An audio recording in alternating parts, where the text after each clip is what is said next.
Ain't no fucking way. Whereas the time of which they are kind of seen as in like the public domain and like using their image in stories is fine. This is all for like celebrities that I guess are in the entertainment industry. Let's say, what if someone wanted to put like Saddam Hussein or something like that, or Osama bin Laden as like a... Why is that funny? Legitimate question. Just like imagine the reveal. Osama bin Laden walks through the We've door. got Snoop Dogg. Holy! Still eat my loaf of bread a lot of the days. You are white. Yeah, man. Still do that shit? Yeah, I don't stop. I don't believe you. It showed Mudan it. It's like actually He diabolical. asked me for it, and he asked me 1 day's notice. Luckily, I had a whole loaf. That's crazy. I was very lucky. Jesus. You would have thrived in the 1300s. I would have worked fucking hard. Yeah. I would have been very happy. Because I also have to imagine their bread is better than ours. Their bread? Yeah, probably like in the 1300s. Yeah. No way it's better No than way it's ours. better. No way. They don't have anything else. Yeah, but And everyone got they fresh bread. They don't have the technology that we do. They now. don't need these like hipster sourdough people. They probably just made godlike bread every single day. Where's the Benzolda? Are you saying you think food was better back in the Middle Ages than I think it is it's now? better for me. Brother, it's been like 20 years and food has like gotten like so much better just in 20 years. I How can't much imagine better like, can you make cooked wheat though? Yeah, I think bread was better back then. That's my hill. What's I'm the willing limit to to cooked wheat? Because you would get it fresh every day. you can get it fresh now. No. Are you saying bread versus like, are you saying like bread, like peasant bread in the Middle Ages Maybe not the versus peasant bread, but well, who's to be a peasant? I mean, Bold of you to assume you would have been anything above a peasant. versus like the bakeries of today? You think the bread back then would be better? I mean, if we're going possibly. if we're going like supermarkets, like fucking supermarkets, Wonder Bread shit. Wonder Bread versus like I think I've 13th. had like if I was born now versus then, I think on average I'll have more better loaves of bread then. You know what I mean? Does that make sense? Because I've had so much bad bread in my life. Sure. Because they've managed to figure out these chemicals that preserve Yeah, but you'd it. also have less opportunity to eat said good bread because you'd live to the age of like 32. No, I think, well, yes, but that I would have great years. Yeah, you but I would realize have Of the eating bread. I would have the bread. you realize people ate bread back then. Not just as like, it wasn't as much of a luxury. Yeah, it was a just- necessity. No, it was a I'm aware of necessity. that, but to me, it would be the luxury. I would think I'm in the. Okay, the do you Ritz. think beer tasted better back then? Because I don't think it did. No, probably not. Probably tastes better now. I Yeah. think. Why'd you call why'd you draw the line at bread? That's a great question. The beer would have tasted like straight piss. So what's to say Yeah. that the bread would have tasted Yeah, like exactly. straight ass? Although maybe the beer did taste better back then. Oh no, you Because can't. they're using barrels, only barrels. And in Germany, they still do that. Look, I've tasted. Is there a recipe for 13th century I've tasted beer? cider that is made from like Well, the same process back in the day, and it tastes like shit. They It smells 1 of to feet. 1.5 kilograms of bread a day. I love how the Google AI is like, medieval people ate a staggering amount of bread. R and then slash that's just my history. daily amount that I eat normally. That's pretty fucking staggering, bro. See, this was pretty fucking great. They ate dense dark bread, the peasants. Wonderful stuff. Yeah, Like rye bread and shit? Let's have a look. It says, dark and coarse bread made from grains like barley, rye, oats, or even ground peas and beans. Wow. Wow. That sounds nice, though. Pea bread? Look, the bread back then was Yeah. made so people could get as many calories as they could as efficiently as possible. It wasn't all about taste. You know? but bread is such like empty calories because there's no energy. You don't get energy from bread. What are you talking about? What the fuck are you talking about, Joe? What the fuck are you talking about? What the fuck are you talking about?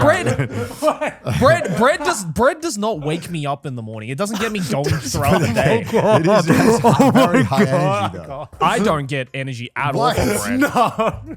I would have been absolutely fucking miserable in the 13th century.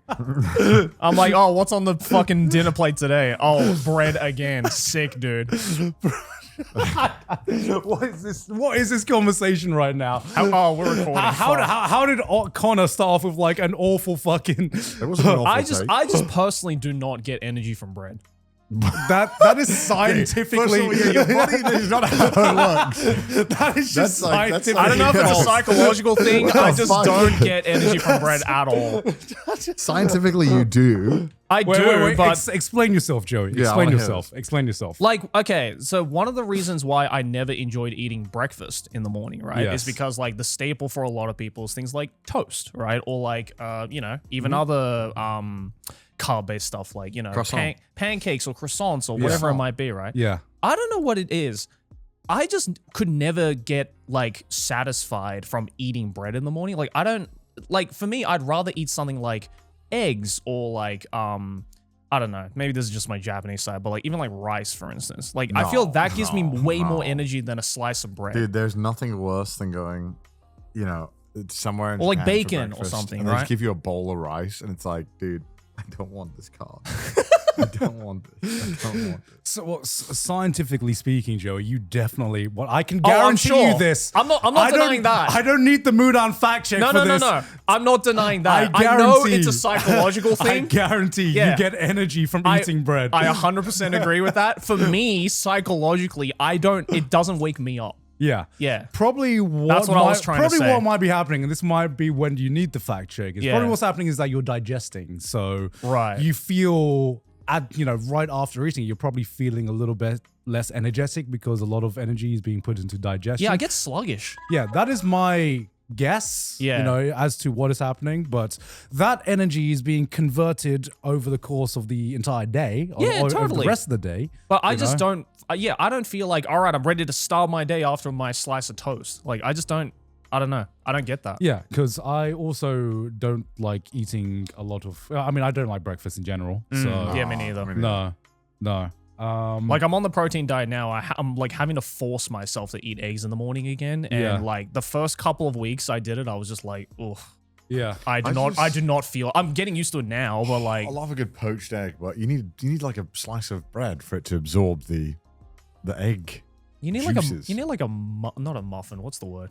Well, yeah, a muffin. Yeah, we're muffin. gonna use A muffin works. Yeah. But, I guess. but now we're just making eggs Benedict. Yeah. I just need some hollandaise sauce Yeah. too. And Look, if I'm gonna have a poached egg, I want an eggs Benedict. I know for me, the one thing I hate at breakfast is like sugar. I just like anything too sugary. Obviously, like the American breakfast with the pancakes and the syrup. I don't know Yeah. how they Can I- handle it. I'm tired of pretending that juice is acceptable. I'm tired of this. What do you What do you mean? mean? What do you mean? Juice Just in general? I just hate juice. I think juice is such a scam. Okay, actually, juice is where I draw the line for like I allow that shit. It's just like just soda, right? You know that, right?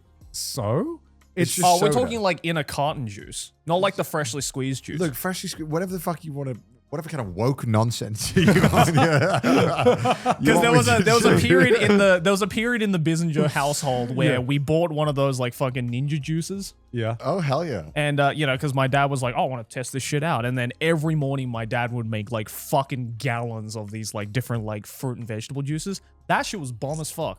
It's just bullshit that when you not juice bullshit. when you fucking juice it all up that it loses every healthy aspect of Yeah. it. How the fuck does that happen? How the fuck how weak are you as a fruit where you crumble?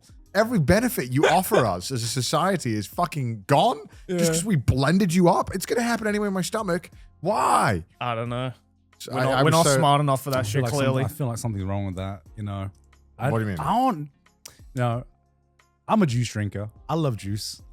I would drink juice. I could drink juice every day in the morning. certified juice drinker. I mean, I could drink it every day in the morning. Yeah. because it's yummy.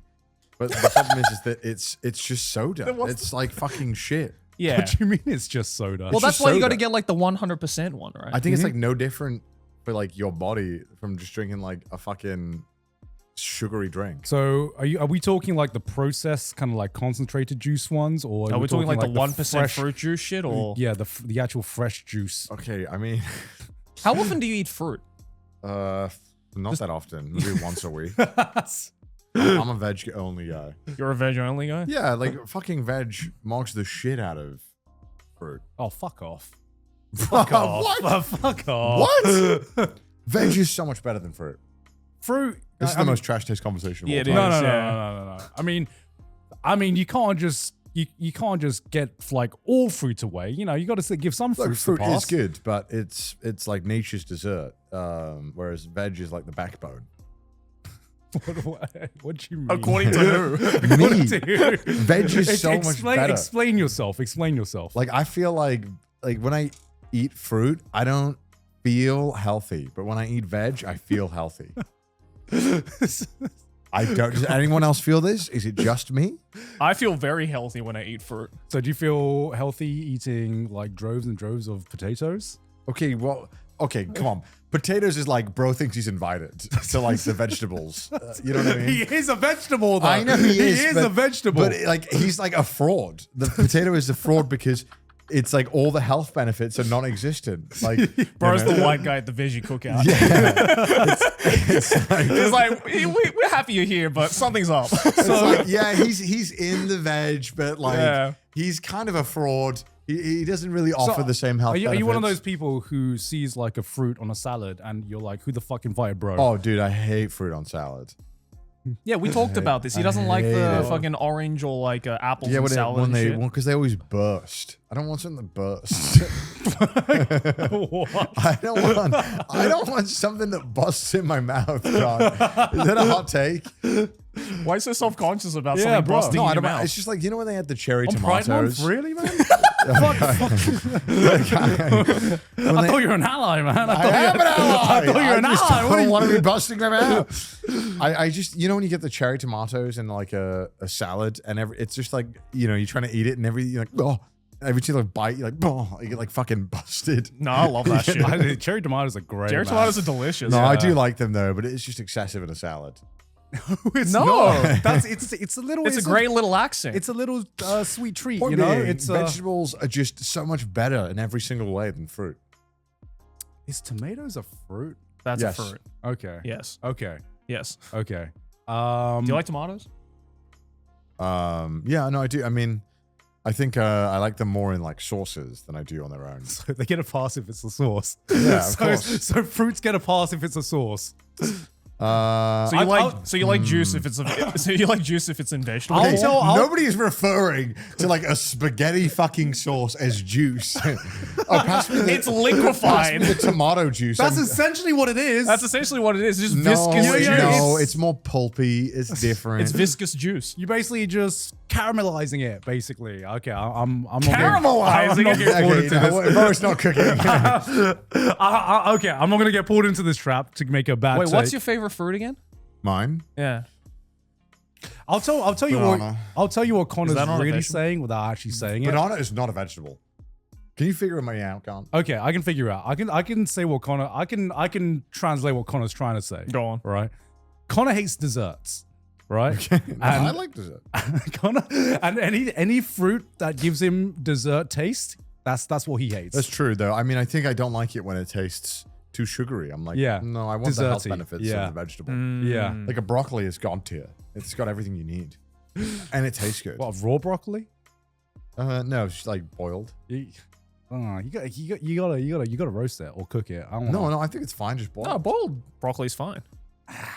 If you like pair it with just some shit. literally just boiled. Oh man, that's so flaccid, man. Wait, just boiled broccoli? just boiled What broccoli. else? Like and nothing else? Like no like chicken or like Oh, I mean, okay. I mean, I could eat all of the broccoli on its own, and I'd probably be pretty happy. No seasoning, no nothing, no Wouldn't need oils, no seasoning. nothing. Maybe a little bit of pepper. Oh my god, that's bro, just boiled broccoli. Oh, that is a struggle meal, bro. yeah. Like, come on, bro. Can you stop being so British? Like, get some seasoning on that shit, dog. At least, please. One time I was meeting Pete for dinner before a live stream, and I ordered like this plate of broccoli, and they like warned me, and I was like, "Why are you warning me? It's fucking broccoli. I know how to eat fucking broccoli, bro." Yeah. And it came out, and it was just a whole head of broccoli, uncut or anything. Yeah. Just there, stem and all, Damn. and I ate it all. You got the full uncircumcised broccoli. I ate the stem and everything, the whole thing, Damn. and then I ate like a whole. Was steak. it just boiled? It was just boiled with like a little bit of shaved cheese on it. But the cheese honestly didn't. It was such No, bland you just wanted the cheese. broccoli. Yeah. It was very bland cheese. It ended up just making it harder to eat. Can I take the cheesy broccoli, hold the cheese? Yeah. I should have told him. I know better than you. I know what to cook for Connor now next time he comes around. Yeah, just fucking broccoli. Just get a whole like head of broccoli, put it in Put in some hot water. Yeah, put it in some hot water. There you go, and mate. you're like, bro, it's done. It's a meal. It's a meal. Okay. The point being is that it's good, and juice is a scam. Give him a Juice is slice of bread with that juice shit. is a He'll be so scam. happy. I just like when they offer me orange juice, I'm like, don't give that shit. You just Get don't the like shit out of oranges, here. bro. Orange juice actually is the devil. Yeah, you just hate citrus, so I'm That's not true. I like lemonade. Yeah, wait, hold up. You give the pass to lemonade? No, I Lemonade I out like of everything, I like Connor. lemonade. I like lemonade. Fucking lemonade. I like lemonade. The objectively I like lemonade. least healthy and worst fucking fruit. It's okay. Look, I'm not. No. Okay. First of all, nobody's ever been confused for lemonade being healthy. I get sick of this juice is healthy kind of vibe. It gets put in the fruit section. It should be in the sodas. So what's your take on smoothies then? Oh, smoothies are sad, aren't they? Because the sad reality of a smoothie is that you want so desperately for it to be fruit, but you've destroyed it, and it now no longer resembles. It's closer to juice than it is to fruit. But it's still fruit. It's just Right. mashed This up is just fruit. mashed up It's fruit. scam. It loses all its health benefits. So are you saying the entire smoothie industry is just a scam? 100%. Yeah, of course it is. Do you have any citations? What are your sources? What are your sources for this? Gronk, is this true? Mudan fact check. I would like the fact checked for this. I mean, I do kind of half agree with him in the fact that I do think the smoothie industry is a scam. Just Dude, they because scam us. they charge you an abhorrent amount of money for mashed up fruit. I understand like being scammed for money and Yeah. stuff like that. Okay. Blending simply breaks down plant cells. This is no. Yeah. Making No, a smoothie Mickey's- does not destroy the nutritional value of your fruit and vegetables. Oh no. I mean, all you're doing is just mashing it up, right? It's if you juicing, I can understand because you are Coping. only getting the liquid form of the Yeah. juice. Yeah, you don't right? get any of the fiber and shit, You right? don't in get the any of juice, the fiber yeah. and stuff. But smoothies, I feel like you're correcting yourself too much in the wrong way as a certified juice hater, and smoothies are getting strays out of You that. think? You know? I still don't think they should charge you like fucking I agree. $8 for a smoothie. I agree. It They just- shouldn't charge you that much, Yeah. but It we're just- not talking about that It right just now. doesn't feel right about it. I don't know how to put my finger on a smoothie. Like Is it because it's liquid? it's too good. It tastes too good. Okay. Okay. Okay. Something, The problem is that it's too good. something feels off, and I don't know what it is, but it feels like a scam. Motherfucker eats a loaf of bread and says, "Nah, smoothies taste That's a hearty too meal. good." By the way, did you know bread doesn't give you energy?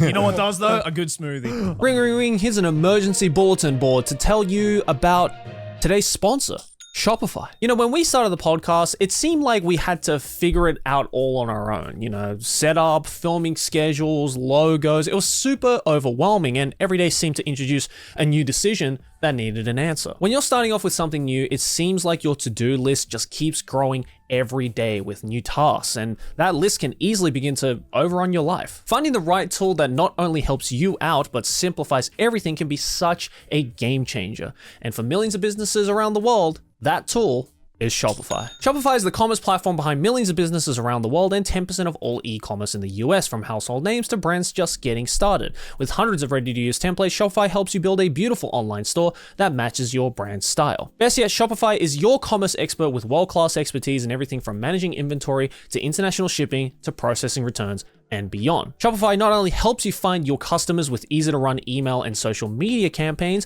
but Shopify is always around to share advice with their award-winning 24/7 customer support. So boys, what are you waiting for? Start your business today with the industry's best business partner, Shopify, and start hearing cash money. Sign up for your $1 per month trial today at shopify.com/trash. Go to shopify.com/trash. That's shopify.com/trash.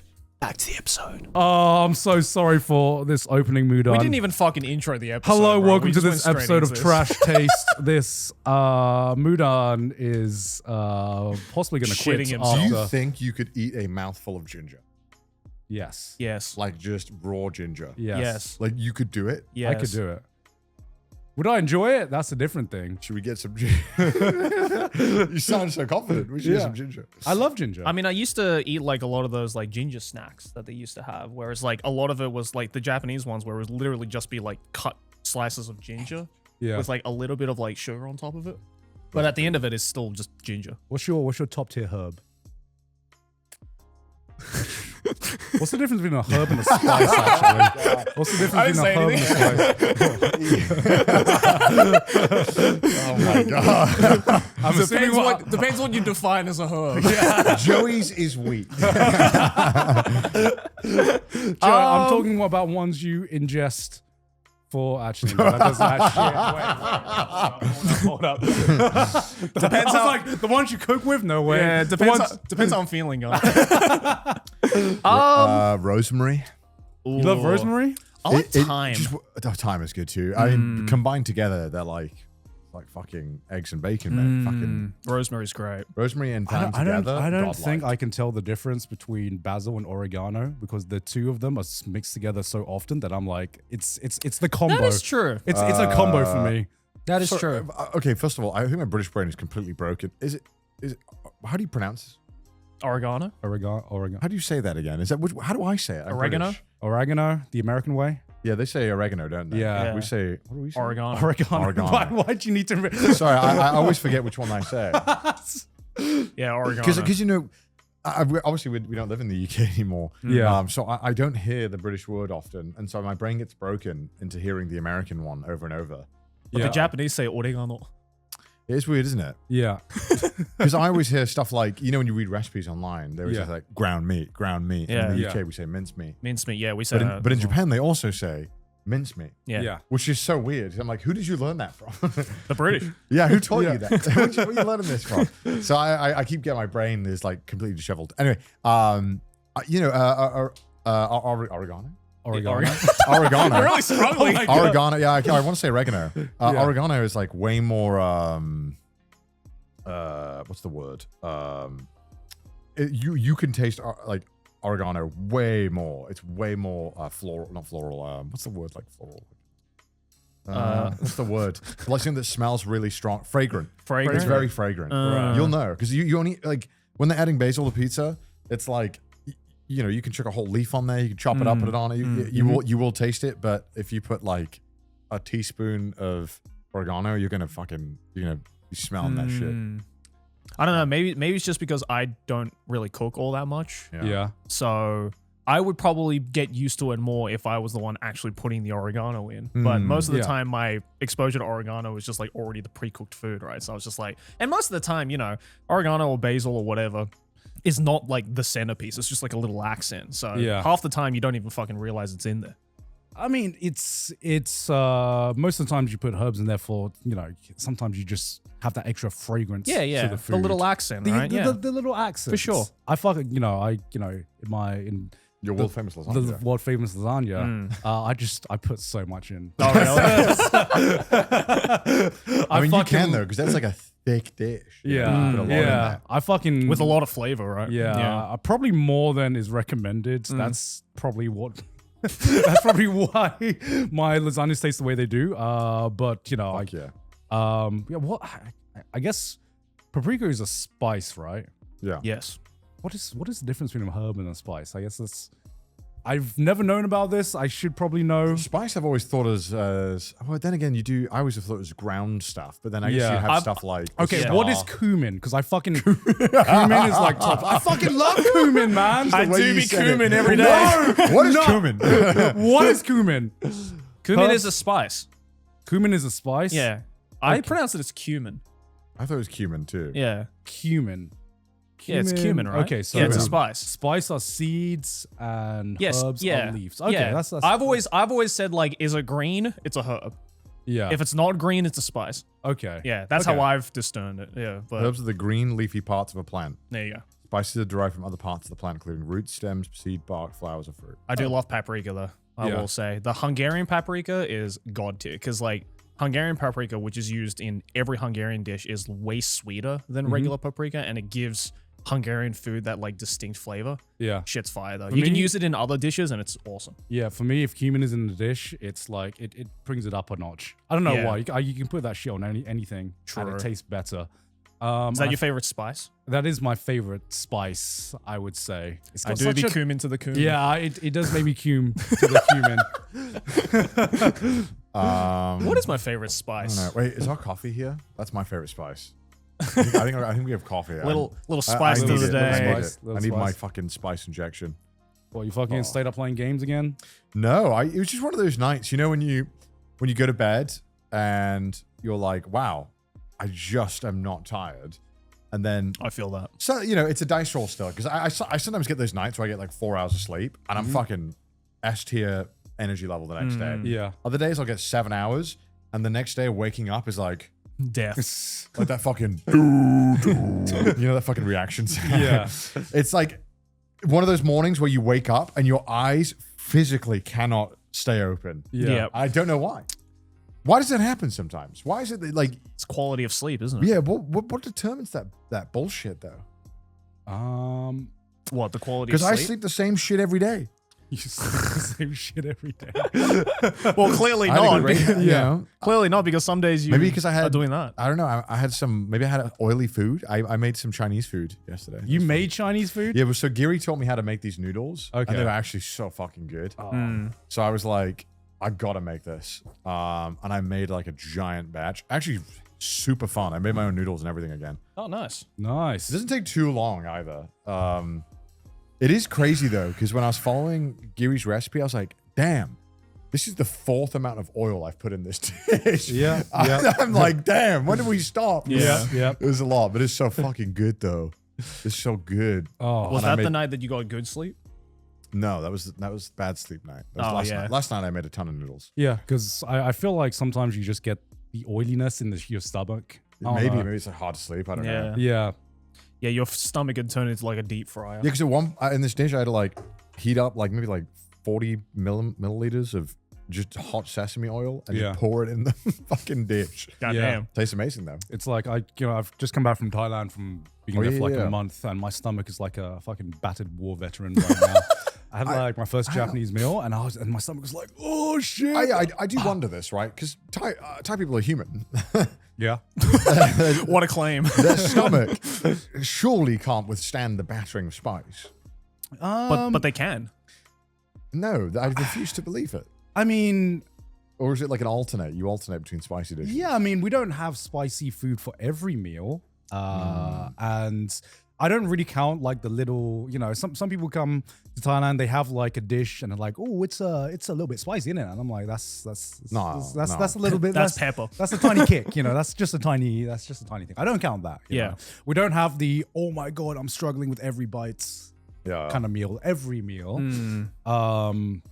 Because when I do, after about like 2-3 days, your stomach's just like, oh shit. Yeah, after 3 days of time, my stomach was like that. Yeah, it does feel heavier, and there's a lot of more refreshing Thai dishes as well.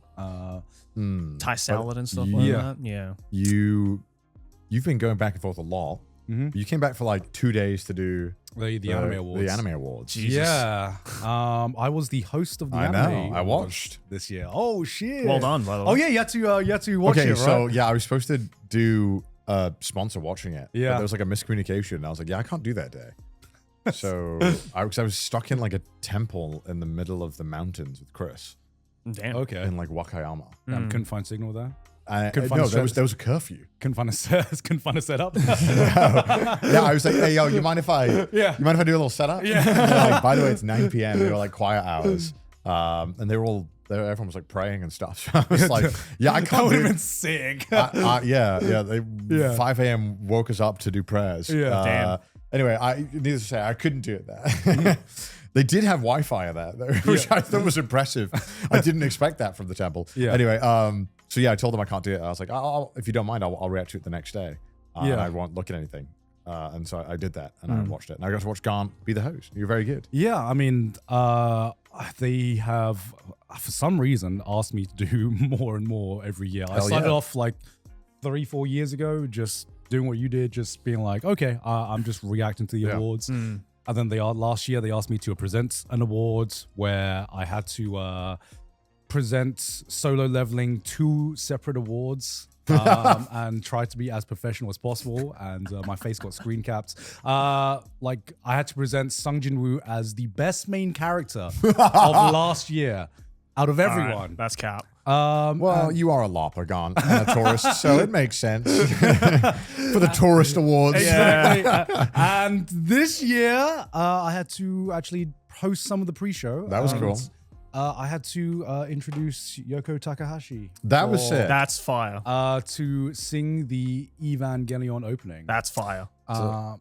Walk us through how it was to host. Yeah, and I do mean, all that stuff. oh god, I mean, first off, I mean, hosting it wasn't too bad. It was just you have like a teleprompter, and I'd say I was kind of like the personality pick for the host to be like to represent the people, the viewers.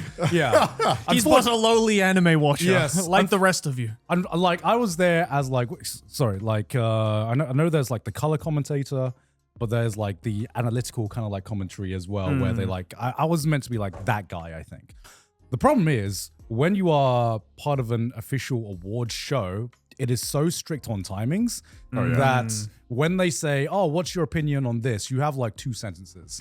So you cannot actually say any of like your... Yeah, how are you supposed to get analytical in 2 No, sentences? you can't. You can't. Yeah, they're like, so what's your opinion on like anime of the year? And the most you can get out is like the most bare bones generic. I liked it. Oh, well, there's a lot of variety in all these different picks, you know. I like this, I like that. And they're like, all right, that's all you got time for. I'm like, fuck, Jesus.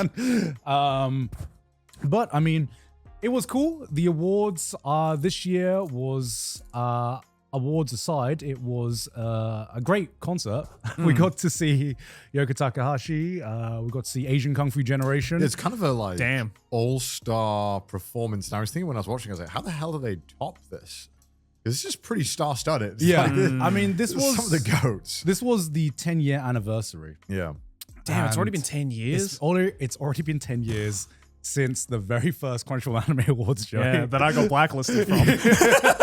and Still am. I will say that it was like they had a really cool start of the ceremony where they had like a live orchestra there, and they basically played the opening theme of like that was so sick. of like the past like 10 winners, and I was like, damn, this is a really cool coincidence that there's never been a single winner that has won for like 2 years straight.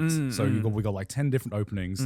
And it ended with Yuri on Ice. And then Joey would know this. It ended with Dean Fujioka coming and performing the Yuri on Ice opening live. It was pretty sick. Actually, that's kind of fire. It was pretty fucking sick. That opening is fire. Low-key. Yeah. Unfortunately, you are in a unfortunately, you're in like a very uptight, very preppy show with full of Japanese men in the anime industry, right? And I felt so bad because there was this one moment where, you know, I thought it was hype as shit, right? Hearing all the songs and hearing Dean Fujioka perform live. And there was this one moment where he's like, all right, sing it with me, Crunchyroll. Complete silence in the audience. Complete fucking silence. And I was just like, yep, this is... I mean, look, these are some of the quietest people in the world. Yes, They're animators. Yeah. They're not going to scream. You are in a room full of animators and directors. Maybe if it was like at the end of the show when the champagne's been flowing a bit, you might get a couple, but there's no shot you're getting at the start of the show. And I felt bad, but I assumed he was talking to the audience live, watching live. Right. But you did not get that energy in the crowd. Right. No. I say that until like this is the trump card. This is what breaks every Japanese social norm. Bro, when Yoko Takahashi started performing the Evangelion opening, Yeah. I have never seen that room so fucking animated, man. Oh, dude. Holy fucking It shit. is the second national anthem. Like legit. I don't even know the Japanese national anthem. I assume that was it. It's one of the most boring national anthems I've in not the heard world. anyone ever want to sing it. Yeah. Yeah. They're just like, now we're fucking talking here, you know? Because I remember when I got asked to introduce her performance, I was like, yeah, we've done live shows before. Normally, I'm like not nervous, and like I was like, sure, it's whatever. And I'll be honest, for some reason I wasn't nervous right up until I kind of like You had to say it. I had to do it. That's right? how it always goes. I think. Yeah. Because it kind of what kind of the moment that hit me was I was walking up to perform and I saw Yoko Takahashi and she had her like Ava, like her whole like Ava like dress on. It was like a Ava 1 themed dress. Maybe you can pull it up, Kai.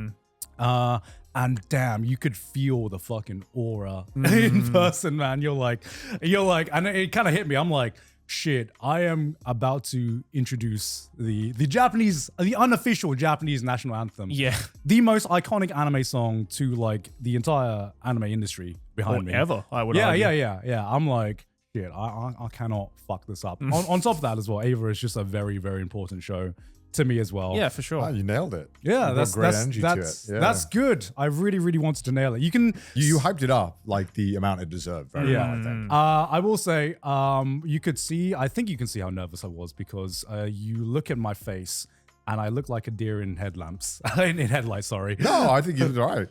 Dude, that dress is so fire. Yeah, that dress is fucking fire.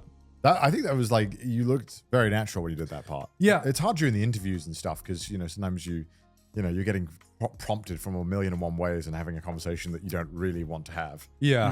And you have like the earpiece. Oh, which- they had an earpiece for you? Yeah, you have an earpiece which tells you, okay, wrap it up. Okay, 10 seconds left, and you have to like keep a conversation flowing while Jeez. you have like directors and producers shouting in your ear. Sometimes they chirp up too much. But also as well, you can kind of be like, hey, here's my preference. Yeah. Please don't. Yeah. talk in my Please, ear too please much. shut up. Because I did one. I can't remember which one I did. There was one where I had someone in my ear who literally was just telling me like, "Great job, Connor. Yeah, that's a great question." I'm like, Yeah. okay, I'm here. You've got to stop. It's like the ghost of Christ when I'm like busting in somewhere. It's like, doing great, man. I'm doing like, what the hell? Okay, stop. You had a wingman in your ear. I'm like, okay. I was like, hey, I appreciate it. The enthusiasm's great. I just need to do this solo. Yeah, because you also did the red carpet on the Streamer Awards as well, right? Yeah, they mainly gave me cue cards, which I preferred. They had like a guy that was like How very strict were animated. they on timing at the Streamer Awards? Pretty strict, but they would have to stall a lot. That was like Oh, okay. stalling's maybe worse because when you're over, it's like, oh my god, this Yeah, is yeah. But when you have to stall, it's like, God, I hope the person I'm talking to gives me something to work with. Yeah. Sometimes people don't give you much to work with. Yeah. Or people are like, not everyone. There's a lot of people who are extremely talented at what they do, but they don't really want to talk about it. They're like, Yeah. I just make the music. And it's like, if you could talk about it the way I would love for you to, it'd be really interesting. Yeah. And sometimes I'd have to stall for like 10 minutes, which is quite a. So a long time. you also had like someone in your ear just like telling you like how things go as well. Yeah, or they would. It was either in ear, depends on the show, in ear, or they would have like cards saying like 5 minutes. Oh, okay. And I'd be like, 5 minutes. 5 minutes is a long time when you're live. And you can't look at the camera much because you're not supposed to be talking to the camera. You're talking to the person you're interviewing. So it's quite tough. And then it's hard. I'm sure you probably realize as well, like, what do you do with yourself during interviews? Like, It's the hands.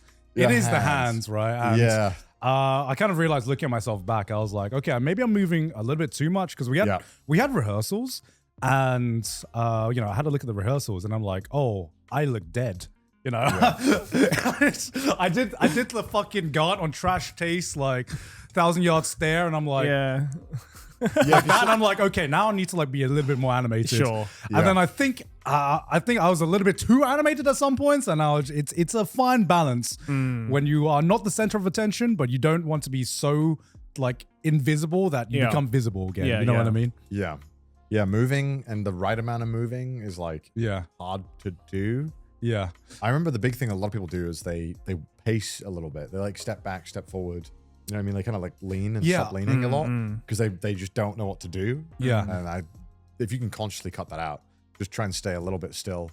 Maybe like move your hands a little bit. Yeah, we had very strict cues about where we had to stand. So at the beginning, I was like kind of like pacing around, moving a little bit, and then they were like, no, stop.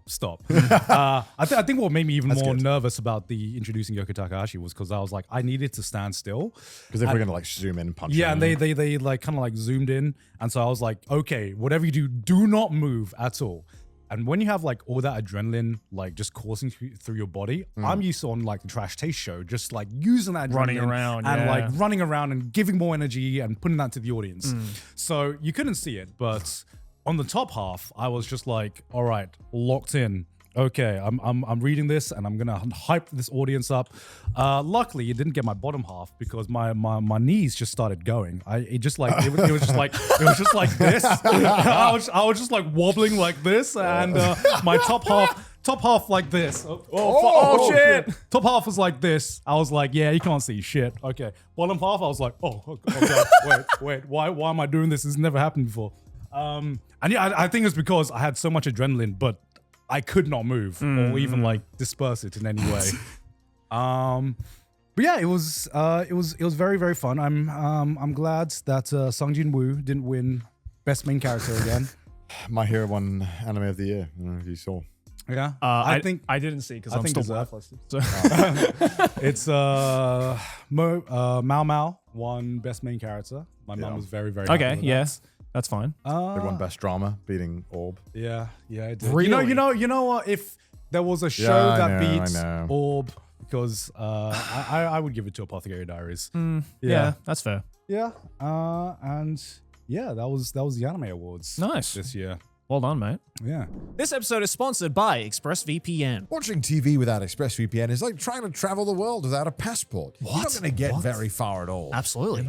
That's because streaming services like Netflix only show you a tiny fraction of their huge global libraries of content. How dare they? Dare. But boys, there is a workaround for all of this. It's today's sponsor, ExpressVPN. Because ExpressVPN lets you change your online location so you can control where you want Netflix to think you're located. They have servers in 105 countries and all 50 United States, so you can gain access to thousands of new shows and never run out of stuff to watch. It also works with many other streaming services too, like Disney+, BBC iPlayer, and much more. And guys, it's at the lowest price ever. Plans start at just $3.49 per month. Damn! That's only 12 cents a day. A steal. And it's easy to use. You can fire up the app and click one button to change locations, guys. And it's blazing fast speeds, streaming in high definition with zero buffering. Plus, it works on all of your devices, phones, laptops, tablets, smart TVs, and so much more. Well, guys, as you know, the World Cup is airing right now, but I like watching it in my good old British commentary. Right on. So I've been using ExpressVPN to stream all of my matches on the good old BBC. So be smart. Stop paying full price for streaming services and only getting access to a fraction of their content. Get your money's worth at expressvpn.com/trashtaste. Don't forget to use our link at expressvpn.com/trashtaste to get up to 4 extra months of ExpressVPN. Back to the episode. So you're in a temple just filming something with Chris? I'm We were guessing? doing a wacky weekend. We were just going around Wakayama, and there's a couple of Buddhist temples you can stay in, and some of them are like really bougie as well. Oh. Yeah, but this one was just like a standard one. It was very nice. Yeah. You did all the training and shit like that? No. Oh, you God, didn't? no. God no. God no. Yeah, good. I did and it sucked. Oh no. Yeah. But Wow.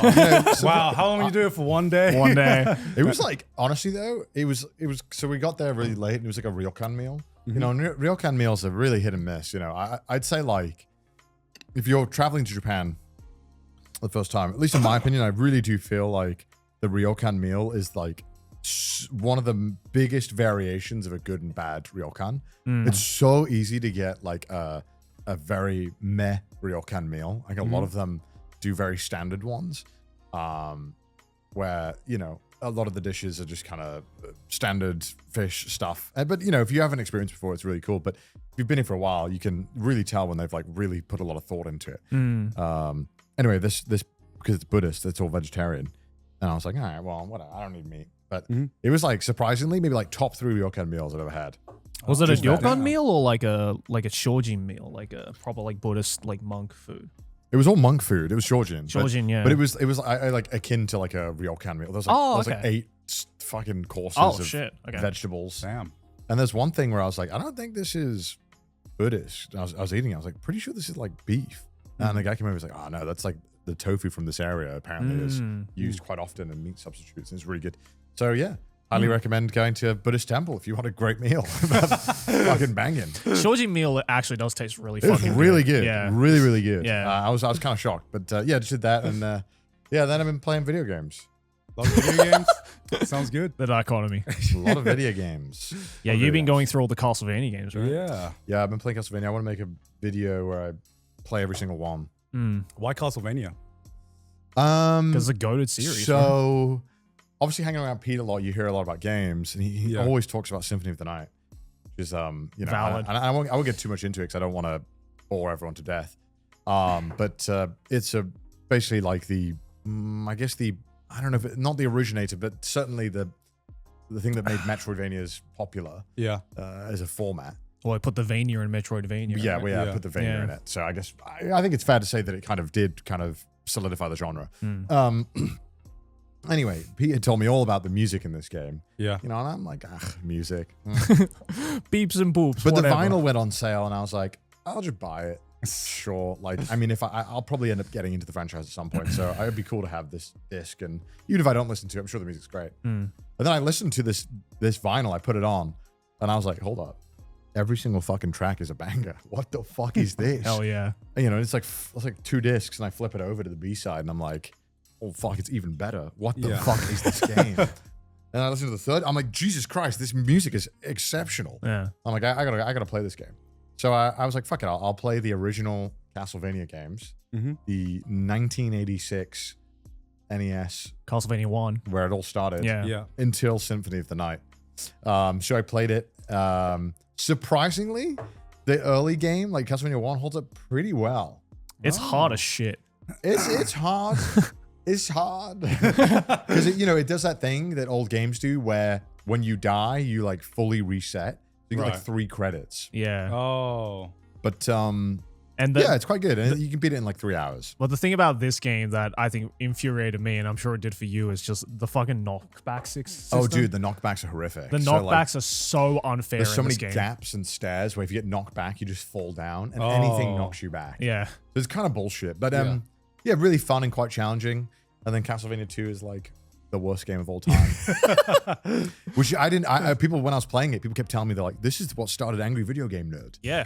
First episode of Angry Video Game Holy Nerd was shit. Castlevania It's 2. that bad. Damn. It is pretty bad, but unfortunately it has like the most iconic track from any Castlevania game in it, which I think it introduces the main theme. Yeah. Oh, shit. Yeah. And I think the It night is theme as well. unfortunate that the music in this game is so good. Because the rest of the game is But yeah, what was ass. crazy is that like every single game had like 10 out of 10 music. Right. And I was like, I don't really care about music, but it's kind of hard to ignore how good this is playing in the background. It's like you're dying and frustrated, but you're hearing like the most godlike riffs of your life. And so again, I was just mainly playing it to get into Symphony of the Night because I wanted to play all these games before it to kind of understand a bit of the genre. Because I felt like, I don't know, kind of felt like a bit of a fraud if I just go straight into, Symphony of the Night. Yeah. well, even though it wouldn't really matter, I just like kind of understanding the games a bit more. Yeah, for sure. Understanding the legacy of everything. Yeah. And then I played, because then it starts getting weird. Because I don't know if you know, but there's a lot of Castlevania games. A lot of spin-offs. Yeah, but and a lot of them are weird. There's like Kid Dracula and stuff like this, which Pete swears is good. But I just can't bring myself to play a game called Kid Dracula. I've played quite a few Castlevania games, but I think I've only ever tackled maybe like 5 or 6 of them, and they're all usually like considered the best ones. Yeah, I mean, so like Symphony of the Night, Castlevania 1, Castlevania 4, Aria of Sorrow. Look how many there are. Yeah, I don't know half these games. But it's also confusing because there are some like re-releases, like Castlevania Dracula X is a re-release of Rondo of Blood, but it's because Rondo of Blood came out on like the fucking 64 PC drive or whatever the fuck it was called. You know what I mean? Like these the disk weird drive. Yeah, these weird consoles that like really had no business existing, but had some really cool games on them. Yeah. And then, you know, when I played 6 games, all really interesting in their own right. They all, watching this like kind of evolution happen was really, really like fun as like a video game enjoyer. And then I got to Symphony of the Night, played that. And then afterwards I was like, you know what? Fuck it, I may as well just play all of them. But then I was like, I'll just play all the main console releases. Right. And so I started going through all the main console releases, and then I was like, well, I've come this far. I may as well play the rest of the Game Boy ones. There's like 5 more games.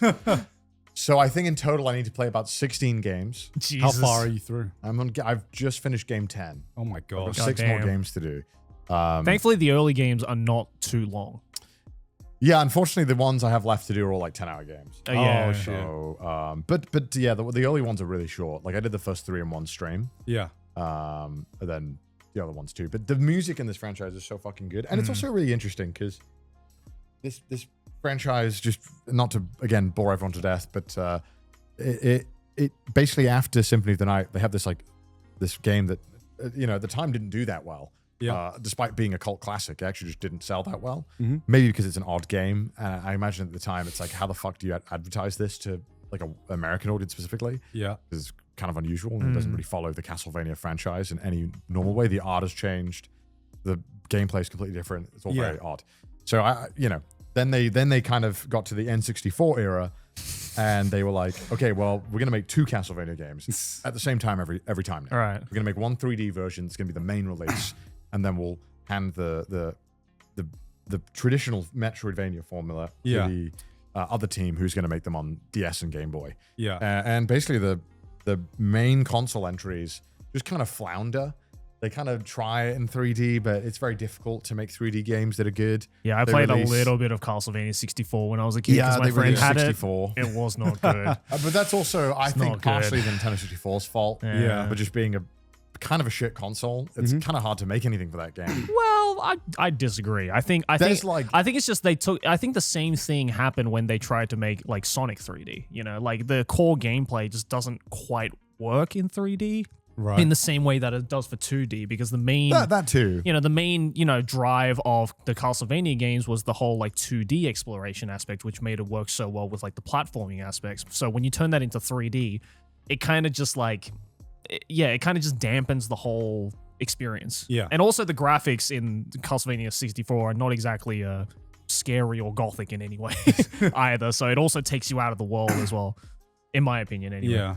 So I've been basically doing that. That's been a big chunk. Damn. Well, good luck with the rest of those. Yeah, I'll finish it. It's going to be a ridiculously long video when it's out. Yeah. I don't know when. It'll probably be like 6 hours. Good luck. plus. Good luck, Mudan. Yeah, Mudan's like, what? It's like, this is the first time I'm hearing it. No, he knows. We've had like a bunch of meetings about making this stupid video. And he's like, are you sure? Are you sure this is going to happen? I just think like, fuck it. Why not, man? He was like, I really wish you would pick a quicker franchise next time. Smaller franchise, Yes, possibly. Yeah, it is kind of Nice. ridiculous playing 16 games for one video. Yeah. But I Yeah. also think it's really fucking cool. Yeah. Because then, like, if someone wants to learn about Castlevania or like just see all the games, it's like there will literally be a video now where it's every single fucking main game. Yeah. Because there's a bunch of spin-offs, but basically I'll just be playing every main entry that is like story relevant. But there are a couple. I mean, of who one or knows? two. There might be a new one before you finish it as well. There is a new one coming out. Oh, there is? Oh, yeah. So basically, after like 2005 or 6, they basically stopped making it. And they handed off Castlevania to like outside studios to kind of make. But none of them, really. I mean, they had Lords of Shadows, which was quite successful, I believe. But none of them really like replaced Castlevania anyway. And now the big push for this new game coming out in October is that it's going to be like a return to form. Right. But it's developed by the studio that made Dead Cells.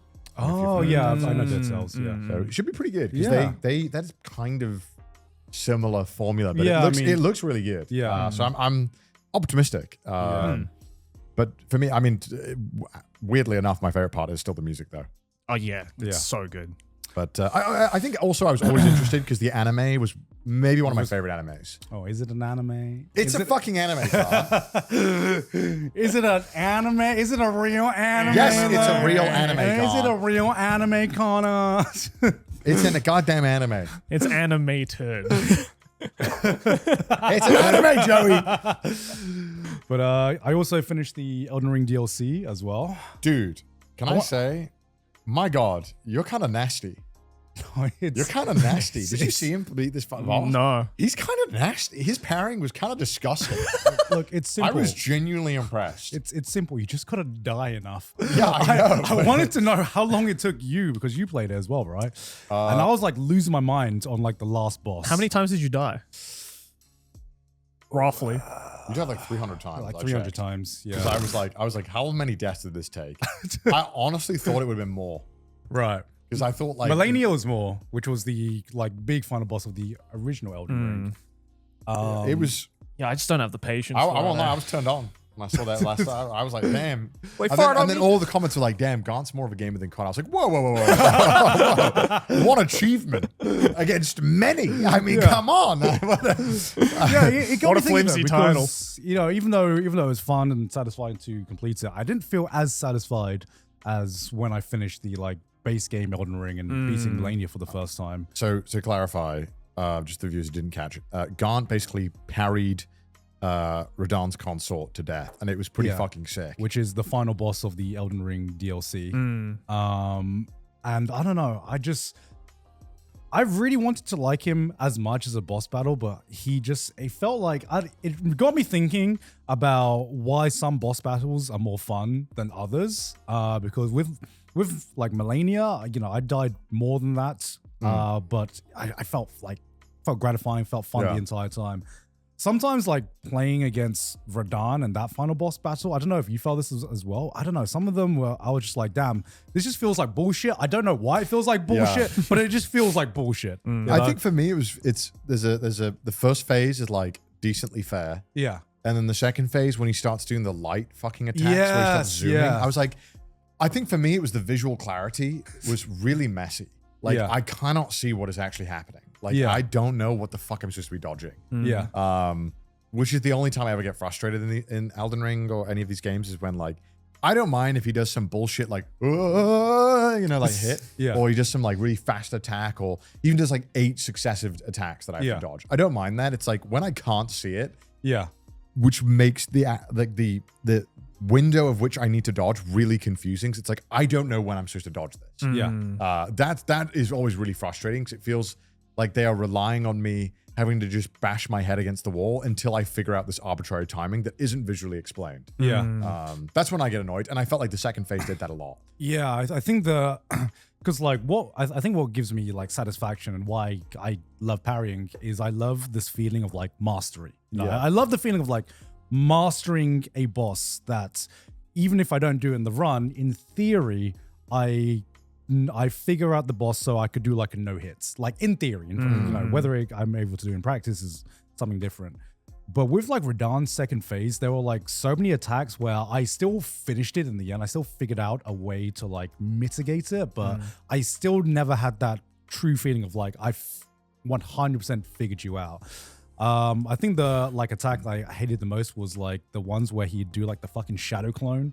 Yeah, that's the one, the light one. The light fucking zoom. That fucking attack is bullshit. I can't see. I don't know what the fuck is happening. I tried so many variations of so many different tactics to try and like dodge the attack. And it just, I think the biggest thing that I hated was it felt inconsistent. Yes, right? Right? Yeah. That was like the one that the only attack that annoyed me occasionally in the first phase is that he would do this giant attack where he would hit up a bunch of boulders and then he would bring them down. And you're supposed to run. Right? You're not supposed to roll. You're supposed to just run. But sometimes you just wouldn't run enough and you would still get clipped by one of them. And I was like, this is so fucking bullshit. Like the window should not be that like tight. And so I feel like with Melania, it's like actually like if you do the like forward backward pattern with the fucking flurry perfectly, you do always dodge it. Oh no, I figured out how to dodge that attack perfectly. Yeah, right. And yeah, it's I don't know, maybe this is the start of like a Souls gamer where you're just like, where I'm like, why was this less satisfying than other boss battles?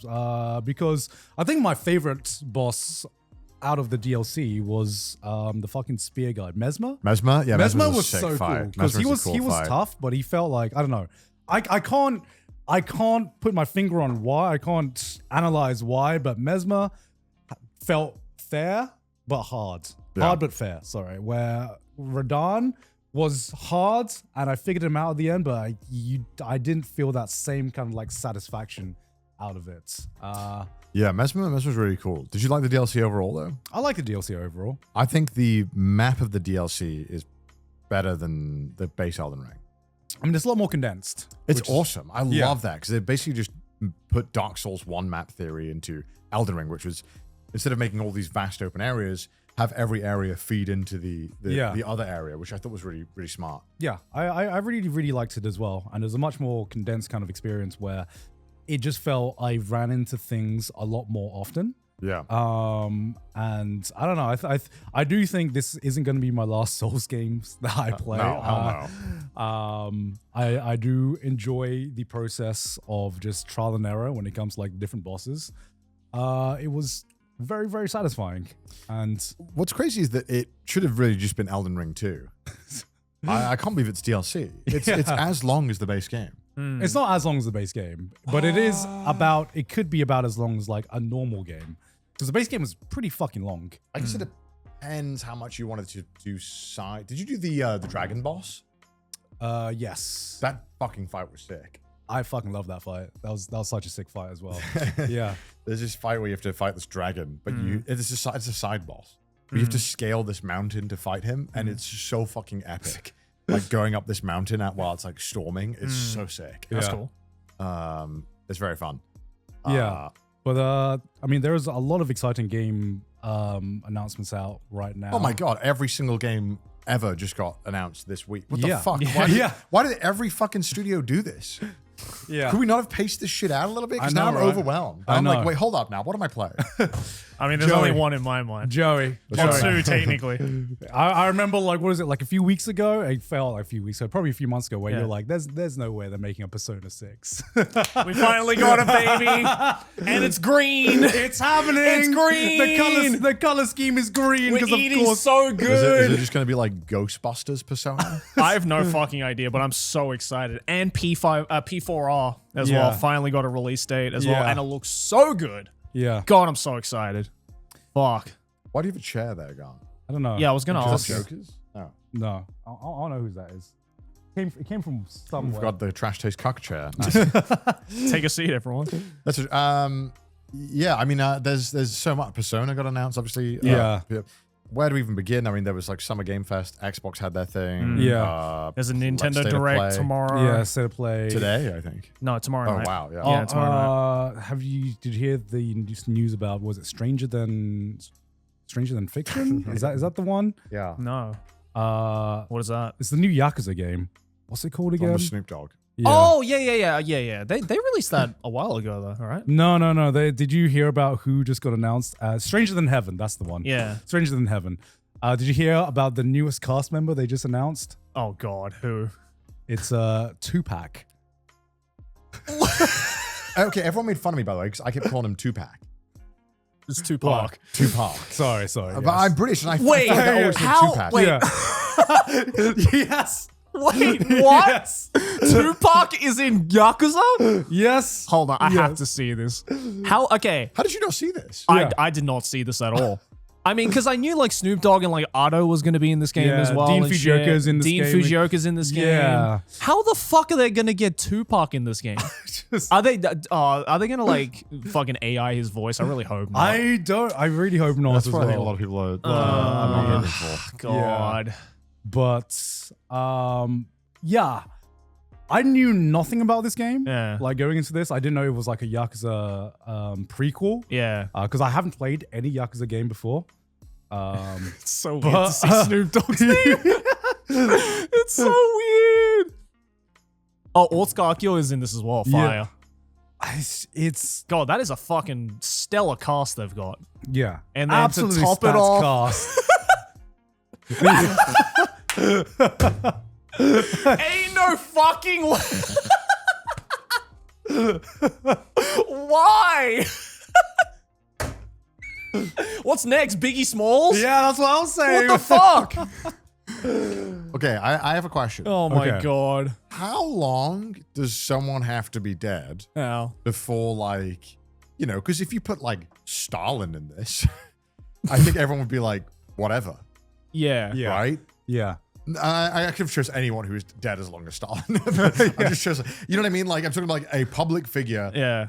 you know, like, would it, you know, like, where is the time of which they are kind of seen as in, like, the public domain and, like, using their image in stories is fine. Like, well, genuinely, like, because I was thinking about this, and, you know, people were getting upset about, you know, they had to ask the family if it was okay to use his image and stuff. And I, you know, and when we talked about this in another episode about, like, Michael Jackson and stuff, I was like, at what point are they, like, just allowed to just, you know, is it fair game? I mean, like, Tupac's been dead for quite a while. right, now. but I wonder, like, how is it another 10 years? And then it's like, well, he's probably I feel like 10 years is like too soon. How long does copyright last for? like 70 years. yeah. 'Cause that's 70 also years. bullshit because that's Disney's doing. Yeah, Extending yeah, it. Yeah. It used to be like half of that. Well, it's like right? Because, like, people who, you know, there's a lot of discussion about this, and is it good that he's in it or whatever? And they're like, well, Yeah. the estate has given the approval, but then it's like also the estate is owned not by his family, it's owned by someone else, Yeah. who might not have their best interest in hearts. But at the same point, I feel like they are a public figure, you know. I mean, it's you know, when I don't you know, are it's weird, isn't in it? pieces of media like this, it's always going to be a characterization of you, no matter what. Right? You are kind of like turning a real figure into a character. You know, like when you know Hitler is in a World War II game or whatever, that is a characterization of this real life historical person. Yeah. When some person is a servant in fate or something, that's definitely a fucking characterization of a historical Yeah. figure. But when Tupac's in Japan, But, like, seriously, It's a bit weird. I don't know when it becomes fair game. Like, it's just kind of interesting. I don't know. I thought, like, 'cause I saw a lot of discussion about it, and I just wondered at what point is it. I guess it's Okay. a case by case scenario, right? Yeah. Is of like whether the people who give the permission and the final yes at the end of the day are cool with it or not. But, like, in this case, it's kind of interesting because it's like, you know, who gets to give that say? Because the people who own, quote unquote, the estate is different from family. And, you know, I'd probably argue it's more important to ask the family than who owns the, like, rights to their image. Yes. But also, maybe I'm crazy. I just don't think you should be able to own someone's image after they die. I don't think you should Yeah, either. I agree. Weird Yeah. to me that someone could control that. I mean, I get it for the sake of, like, preserving their legacy. But bitch, you're dead. Who needs a fucking legacy? You know, I mean, You already have a legacy. Oh my lord! Yeah. You know, it's like, get over it. But like, but this is all for like celebrities that I guess are in the entertainment industry, right? Yeah, yeah. What if there was, let's say, what if someone wanted to put like, I don't know, You could put Churchill in this. yeah. to me, like I hear Churchill, and that's like a historical figure, right? And Because like he died before you were born, maybe. yeah. No, he didn't. Wait, yeah, he did. He did. Yeah, You're but, not that old. but let's say, what about maybe like, I don't know, Saddam Hussein or something like that, or Osama bin Laden as like a. Why is that funny? Legitimate question. Just like imagine the reveal. Osama bin Laden walks in the point- door. We've got Snoop Dogg. Holy shit! I know Tupac. Osama. The point I'm trying to make.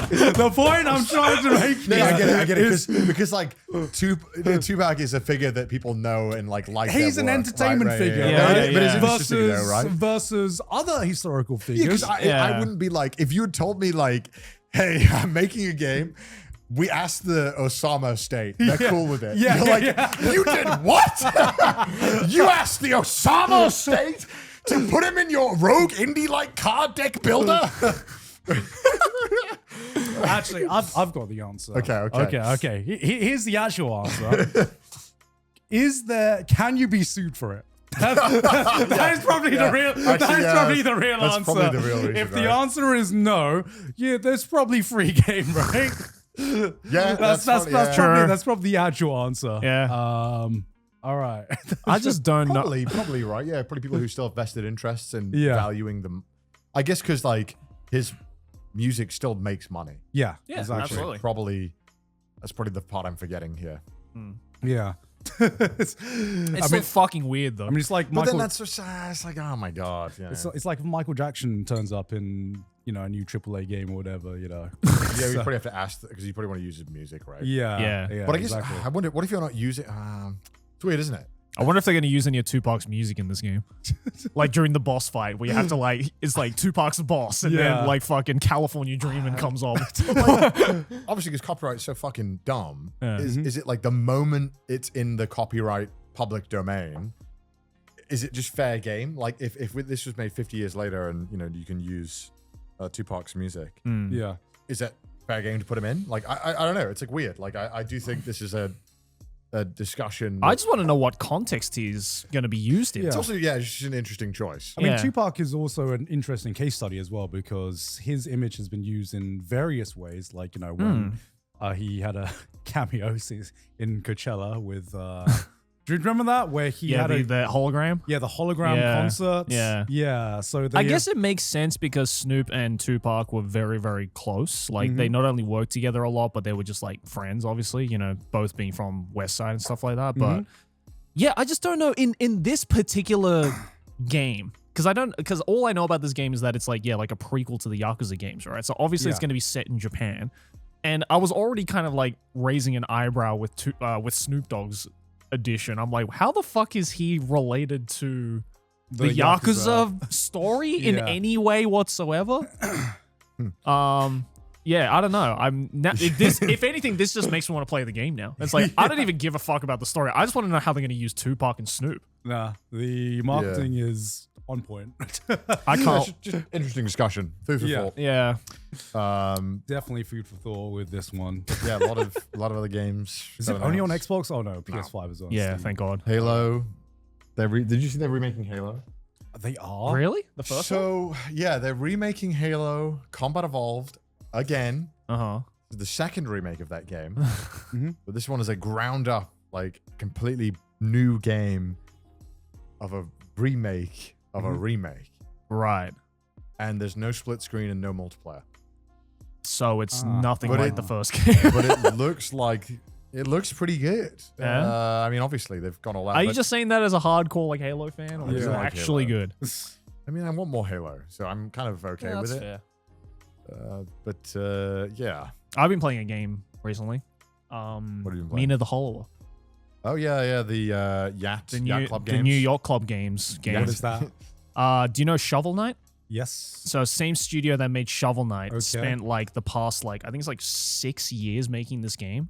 And it just got released and it's already like the highest rated game of this year. And it's essentially, and I know a lot of people are going to hate this comparison, it's like if you took Link's Awakening and turned it into Bloodborne.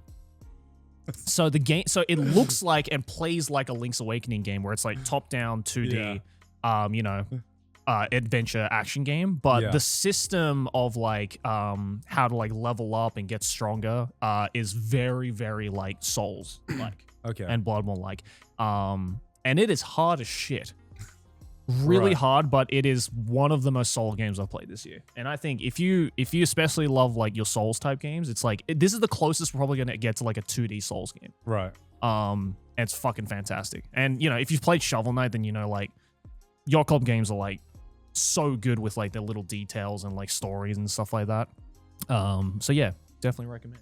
Especially since you're going through your Castlevania phase right now, you would fuck with this. Yeah, I did see this game. I saw a lot of people talking about it. Yeah. But yeah. After you finish your 10 Castlevania games, you should give this one a go. Yeah, maybe. I do want to do the Zeldas at some point. Yeah. I don't know, Every Zelda. but maybe not every Zelda. There's quite a lot of Zeldas, but They're maybe. pretty long as well compared to the Castlevania games. Yeah. I kind of like games that I can beat in one stream. Yeah. I might do DMC next. Oh yeah. Never played DMC. Really? No. I've never played Devil May Cry either. I played Yeah. one. Damn, you're going through all of the Classics. The classics. the Netflix animated TV. Oh, true. Yeah, I guess. Yeah. I guess I am. Yeah, I don't know because Yeah. it looks fun, but Yeah. I got to see if I end up doing it or not. Yeah, I don't know why. I really had the hankering to replay the Mega Man X games. Oh, fire. I don't know because I remember them. Have you ever played them? Yeah. Were they hard or were they only hard because you were a kid? They're hard, but I would say they're easier than the original Mega Man games. Yeah, the original games are bullshit. Yeah. The original, especially like first four, that's are what NES really, games- really hard. NES games are always really hard though because they Yeah. didn't have much. But to do. X, I remember, I think X2 I had a lot of difficulty with. Like that Right. game gets pretty fucking hard near the Yeah, end. X2. I remember that was the one when I was a kid. I couldn't complete it. Yeah, yeah. and But it's goat-like games though. Yeah, X yeah. especially, the first X, Mega Man X is the music is so fucking good. You want to talk about good music? yeah, Mega Man games, bro. Yeah, Mega Man games. I know the music's good. Yeah. yeah. I played this game that you might like, Garnt, called Stalker. You heard this game? Nope. Stalker: Shadow of Chernobyl. Pretty good. It was like. Oh, I've heard the name. Yeah, it was pretty cool. Yeah. You're like a mercenary in like the aftermath of Chernobyl, and you're kind of like wandering around Chernobyl. Is it a horror game? No, kinda. I mean, it's It kind of gives Resident Evil kind of vibes. like. Have you ever seen Tarkov? Like that kind of game. No. It's like a very slow, methodical.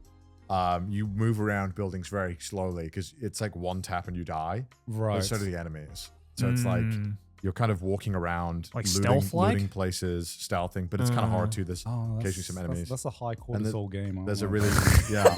it is a high cortisol game, and there's a really cool story about just Chernobyl and stuff. Really Okay. interesting. Huh. Are there zombies in it or like? I mean, that thing on the right there looks pretty There's horrifying. like there's like it's different. There's like loads of different factions, and it's kind of like Fallout in the sense that you can kind of work for whichever group you kind of fancy, Yeah. and you kind of progress the story. But it's really interesting. It was very. I felt like when I was playing it, I was like, this is kind of a Garnt vibe. I saw you also played Subnautica 2 as well. I haven't touched it yet because it's still early access. Yeah, I was sponsored to play it Right. because I did a lot with Subnautica 1. Yeah. Very promising so far. Right. Really? Yeah, the multiplayer was really cool. Okay. That's good. I think definitely wait till it's in 1.0 though. I'd say. I think that's Okay. what I've decided I'm doing. Right. I'm gonna wait till 1.0. Who knows how many years that's gonna be? Could be two, Yeah. 3 years, but I'm gonna wait till 1.0. Sorry, there's It's- plenty of games coming out until then anyway. Yeah, and I think unfortunately, there's only about 10 hours of gameplay so far, and you're not getting close to the story. So it's like, to me, it feels like unless you want a base build underwater, there's pretty much no point. Just like a if you vibe want to check. play for story. So I'll probably do like a restarted playthrough in like future. Yeah, because I really want to play, obviously for like the gameplay as well. But I mean, the one thing that's got me to play Subnautica over every other like survival game was the story. And Yeah, this story's really cool in this. No, it's not survival. It's like action, I'd say. it's action. You don't base build or anything. You just Okay. wander around the fucking. I mean, this Chernobyl. looks like survival horror, maybe horror? action horror. action horror. More so Do you- horror in the fact that you get fucking jumped. Do you count Resident Evil as a horror? Yeah, Resident Evil's horror. Yeah, Okay, totally. Okay. It depends, but because like Resident Evil has, like the different games have different horror. Like, 6, which is the one in the house, which I haven't played, is a very, very like survival. Is that not survival. 7? It's 7. Wait, that is No, Yeah, that's- it's 7. It's yeah, 7. Sorry, it's 7. 7, 8 is the village. 7's the one in the house, right? Yeah. Yeah. And 9 to some extent has does a bit of both of the gameplay. They have action horror, which is like when you're fucking killing all these fucking zombies as Leon, you're like, it's it's fun. And then there's like survival horror, which is like fucking walk one step and try to die. Yeah. And everything's scary and jump scares you. So they experiment with horror a lot. Yeah. But it is horror. Okay. Yeah. Because some people are like, nah, it's more action than horror. I'm I like, mean, 5 is. Like, if you play 5, that's more of a COD game than a fucking scary horror game, right? Like, it's just got zombies in it. right. But, compared to like 4, which is, a lot more moody and scary and, you have less mobility, it adds more horror to it. So Yeah. the franchise dabbles in what it likes. But I think it's fair to say that most of the time, Resident Evil isn't that scary. Okay. Most of the time. Most of the time. Depends Surely. where your threshold is, I'd say. My 7 is threshold- scary. I My haven't played it, threshold but is I know very it's low, scary. Joey. My threshold is very low. Probably That's scary. why I'm asking. That's why I'm Right, asking. right. Because But, like- I just look at the cover of this one and I'm like, this looks scary. This looks Yeah, it is. It is kind of, I mean, it is scary because there's like weird shit and it's Yeah. developed by a Ukrainian studio, I think. Okay. So, you know, it's look, anything developed in Eastern Europe is Yeah, I'm fucking like, automatically yeah. scary. Automatically, anything from there, I'm like, I don't know if I fuck with this, man. Anything from Finland or Eastern Europe is automatically like fucking 10 times more terrifying because Yeah. their baseline for what is like Yeah. normal is just fucked. True. I can't believe Persona 6 is real. Dude. I really hope we get early access to Raw, like we do with P3R. Oh, that'd be fantastic. I'd be as well. so happy if that was the case. It looks so good too. I know. Fuck. God. And of course, we're never getting the first 2 remade because nobody played those. No. Look, that's why they finally announced 6 because they were like, shit, we don't have any more games to remake, Yeah. guys. Which is a shame because I actually really enjoyed Persona 2. I don't even know what it's about. Like, is It is was the actually 2 games. it was 2 games? Yeah. What do you mean? It was Innocent Sin and fuck, what was the other one? Basically, yeah, it was split up into 2 games where the first game is very much way more story driven Mm-hmm. and it kind of like establishes the story. And then the second game is where like the combat comes in, and the second Persona 2 game is considered like one of the hardest JRPGs ever made Oh, shit. because it's just like a fuckload. It's basically they took the Shin Megami Tensei formula and they were like, you need to grind for 40 hours to do anything in this Yeah. game. Yeah. I bought the original PlayStation CDs again because I found it at a secondhand store, so I want to like go through them again. But I remember the Persona 2. Oh, what the fuck was it called? Can you look it up? It's Innocent. It's Innocent Sin, I think is the name of one of the Persona games. Yeah, Innocent Sin, and there's another game in Persona 2.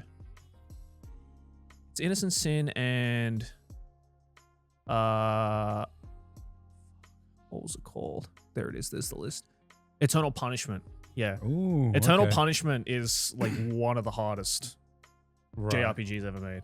And the name doesn't lie. It is fucking An hard. eternal punishment. It is an eternal punishment. It is I never finished Eternal Punishment. Yeah. But it's a good game. Like Damn. Yeah. Okay. it's easily the darkest Persona game. Right. Like it's very much like Shin Megami Tensei. See, I don't know much about the difference between Persona and Shin Megami Tensei, aside from, is it the same universe or is Yeah, it so just... Persona is a spin-off of Shin Megami Tensei. Yeah, it's a spin-off that got They got more popular than Shin popular. Megami Tensei. Yeah. Pretty much. Yeah, the Shin Megami Tensei games are also really hard because they made Shin Megami Tensei 5. Did they have like the kind of like the dungeon crawling and Yeah. high school aspect in this one as well? Yeah. So they Okay. had that in the original Shin Megami Tensei Right. as well. So the original Shin Megami Tensei is like the first Shin Megami Tensei is literally like it's really weird. It's like a first-person dungeon crawler Yeah. in like a 3D thing.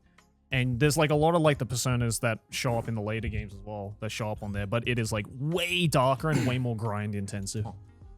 Yeah, this is considered one of the hardest JRPGs ever made. Really? Yeah.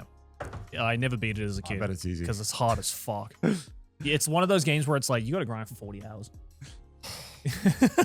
Well, luckily, if you were playing on like an emulator, you could just fucking 10 Yeah, you could times speed. Yeah, you can speed it up. 10 times speed that shit. Yeah. Dude, Cheetah. it helps so much with grinding.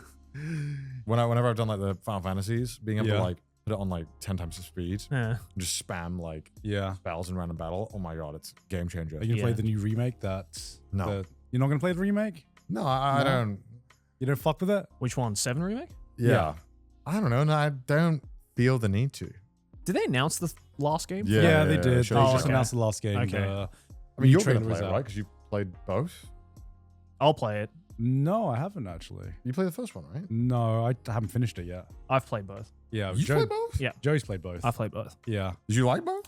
I did. I think the second game was kind of meh because they added a lot of like kind of open world exploration, which was just kind of not needed in my opinion, because it kind of just like Floats. yeah, it bloats, and also it just takes away from the actual story, which is the best part of 7. You know? Yeah.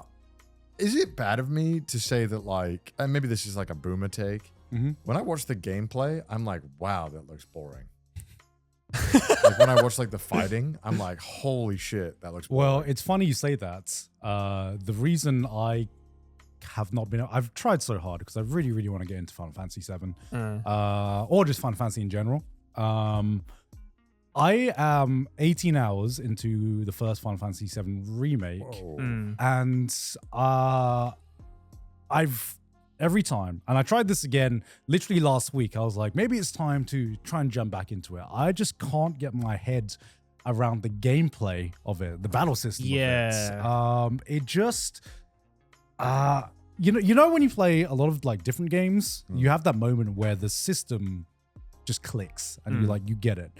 I am 18 hours into Final Fantasy VII Remake, and it just has not clicked, and it just feels like a chore to me. That was me with Xenoblade. Really? Yeah, because I never played a Xenoblade game up until quite recently. I think I played Xenoblade for the first time during COVID. Yeah. Because I was like, oh, I want to get into Holy this game. fucking shit, man. That's cold. Jesus. I was like, I want to work. It was during COVID. I'm inside. I want to start some games that I've always wanted to start. So I started playing Xenoblade 1. I think I picked up and dropped that game probably like 4 or 5 times until it finally clicked. Yeah. Because I was just like, I just can't really get into this battle system. Not necessarily because it's bad. It's just, I don't know, something about it. There was this like one extra hurdle that I needed to get across for it to be like, oh, okay, I get it. What was now. that aha moment for you then?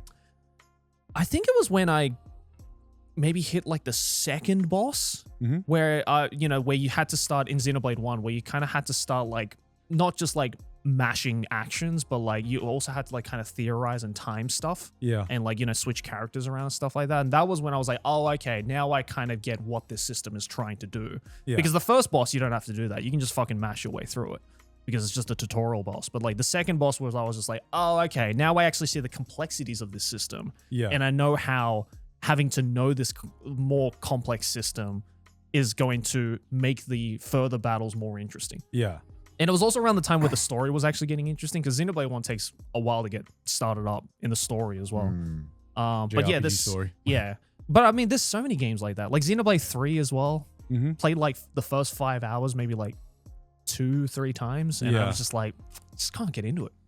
I don't know what it is. I'm sure if I got past that hurdle, I'd enjoy it. But yeah, for me with the Final Fantasy VII Remake, what is like stopping me is that it's kind of like a 50-50 between turn-based combats and a real-time battle system, right? Yeah. But instead of like, and I love both turn-based systems and I love real-time combat systems. And what I can't get into is that it tries to do both, but it doesn't satisfy me fully in either aspect. Yeah. When I'm getting into the action side, I hate the fact that I have to pause and it breaks the flow of the action of it. And with like the turn-based battle part, it's like, because I'm also juggling that with the real-time battle system and the blocking and the dodging and stuff like that, it's I can't fully focus on the decision-making process of it as well. So it's kind of like I'm just like I'm just you're trying to satisfy both parts of my brain, but it's none of them is being like fully satisfied. Yeah. And I think I would prefer it if it were just fully committed to being either one or the other. I kind of get that, because the second 7 remake that I played, halfway through I was just kind of getting like bored of the actual combat, so I just changed the game to easy, just because I was like, I'd rather just like actually focus on the story than anything, because I feel that's the main draw for a game like this. Yeah. I mean, not to say that the battle stuff was like necessarily boring or anything, but like in the normal difficulty, like there's also some parts where you kind of have to grind, and I was just like, I don't even like the combat that much to begin with, let alone having to grind with this system as well. I'm just like, nah, I'm treating this more as like a fucking 50-hour movie, than anything. Because like the thing you have to understand as well is that like, you've played the original, you'd know. The original 7 is like what? A 60-hour game, maybe? 50, 60-hour game? Not even. It's like a 35-hour game. Yeah, right. The first 40. 2 games already are like probably 30, 40 hours each. So that's how much bloat that they put into this.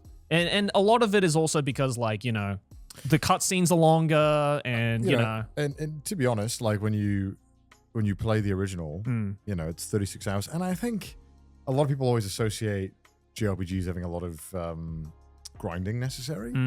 But at least for like Square, at least maybe the earlier ones they do, but at least 6 through 10, you don't really need to. No, not really. I pretty much never had to grind. I would just always just follow the story, and unless you're like actually unable to like strategize in a battle, like you should be fine. Yeah. This is like, obviously, if you want to fight like the Omega bosses, like the Ultima or whatever, yes, you will need to grind an ungodly amount. But that's like an after story thing that you can do if you really want to, right? Yes. Not something you do before. Yeah. So it's, you know, the grinding is not really that present. And then if they like actually force you to do it, I'm like, that sounds Yeah. But if you're just seeing this, Remake 7, 33 hours, Rebirth, 40 to 60. Yep. What? Yeah. They added a lot more stuff to this game, and I'm going to assume that Revelation, the last game, is probably going to be the same length as Rebirth. Because, again, we're only like 2/3 of the way through the original story. Do you just like restart your progress, or does it carry over or something? How does it work? I'm not too sure, actually. I mean, fuck. What happened for Remake and Rebirth? Did you just start fresh with a new character, or? Well, Remake, yeah, you start fresh. Sorry, Rebirth. Sorry. For Rebirth, what are all the levels you got in the previous game and shit? I think it starts from the beginning, Oh. and everything just kind of scales down with it. Oh. Yeah. I don't remember that much because when did Rebirth come out? Like fucking 10 years ago? Like a long fucking time ago? No, Rebirth was 10 years ago. How long has it been since Rebirth came out? 4 years. I mean, yeah, that's still a long time ago. Yeah. Also, there is one. 2024. There is one. Only 2 years ago. Oh, no, you know why? It's because it was the same time when I think it was like P3 and those games came out as well. So. Oh. Like, there is also one small thing that bothers me about the remake as well, and I wanna put it out there to see if I'm the only person who thinks this way. But I don't know if it's just with the Final Fantasy VII remakes, but my god, with the character animations and the cutscenes and stuff, sometimes they are too anime. I don't know if I'm the only one that. And this is coming from not only an anime fan, but a JRPG fan. Yes. Okay. Here's the thing, right? Because it's not going to be a problem with the original, with the original games and stuff like that. Yeah. But when you have like hyper realistic like 3D renders of the characters, and it's not an anime style, it's like it's more akin to like, you know, traditional real life, you know. My brain registers this as more closely resembling real life actors than it does like an anime style, because you know, when you have like anime style, when you actually have an anime aesthetic, you know, you like a kind of, Xenoblade or something. yeah, right? like a Xenoblade or something. Yeah, You're yeah. like, okay, you let it go. Yeah. When I see fucking, it's when I see fucking Aerith or Tifa being like, you know, oh, Cloud, oh, it's to me, it just breaks the immersion a little bit, because it's just like that. It's like that uncanny valley. It's like going to a maid cafe, right? Yes, and it's, oh my god, that's so true. do you know what I mean? Fuck yeah, I know. And it's just. It was just like, why does this bother me? Because like when they are so kind of like, maybe their character is like so anime and so like, when it's like Kate Sith, it's like, okay, it makes sense because Yeah, that's a fucking cat. But like, yeah, I kind of get what you mean because with this. because the only actually Final Fantasy I finished was Final Fantasy 15? 16? The newest one? Yeah, the newest one. 16, yeah. Yeah. And to me, you know, same aesthetic, but that feels like way more grounded, way more like, for sure. you know, way more gruff, much closer to like a Game of Thrones or something like that. And going from that to Final Fantasy VII, where everyone in this is so incredibly anime-esque to the point where it kind of like takes me out of some. I don't know. I'm saying this because I just want to know.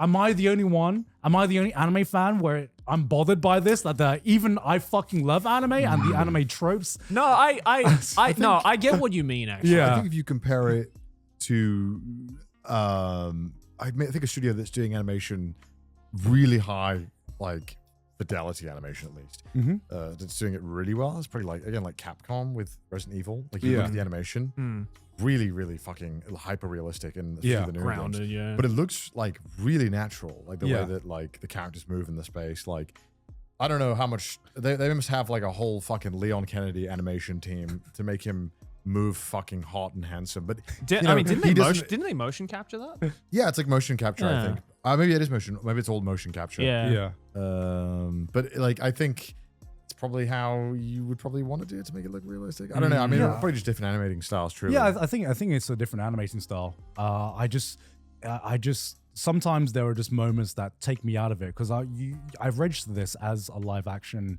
close to a live action story. And then sometimes one of the characters will just do something that's like so anime, and it works in It's mostly anime. Aerith. Did they not do mocap for this at all, or is it? I want to sure. assume they did mocap. Because if it was this. mocap, you'd hope that you'd get more lifelike animation. No, Resident Evil. Sorry, for Resident Final Evil. Fantasy VII remake. Yeah. I'm just sad that they fucking canceled the 9 remake.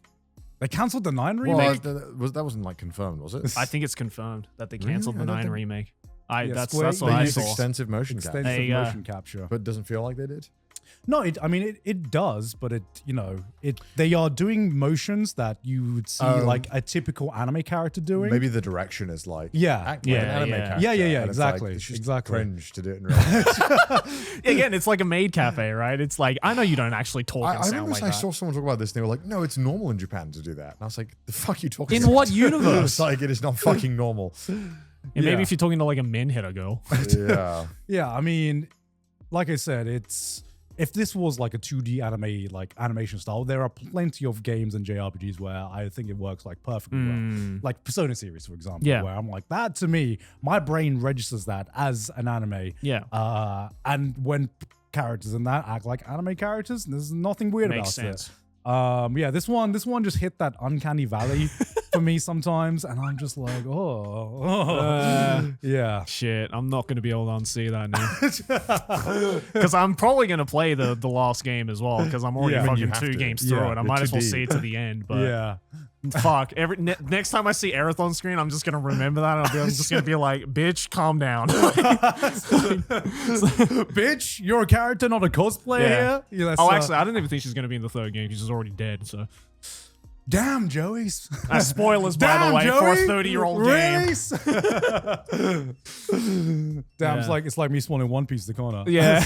Okay, that's actually spoilers. I don't know. I mean, I don't Yeah. think much about it. Again, I like turn-based a lot. I don't really What amazing Damn, character how development.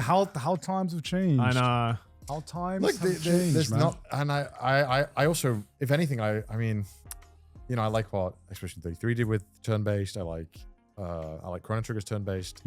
I love 6's active. I like active battle turn-based too a lot. I Yeah, like 6 perfected that shit, man. I love when they force you to be quick with your decisions. Yeah. It adds a lot of stakes to it. Yeah. Because it's like, oh, the enemy is actually fast. I can't just take my time. Yeah. That's always very fun. Yeah. So I think there's a lot of ways of doing it. And to me, the kind of DMC 5 fighting system doesn't really appeal to me that much. The hack and slash.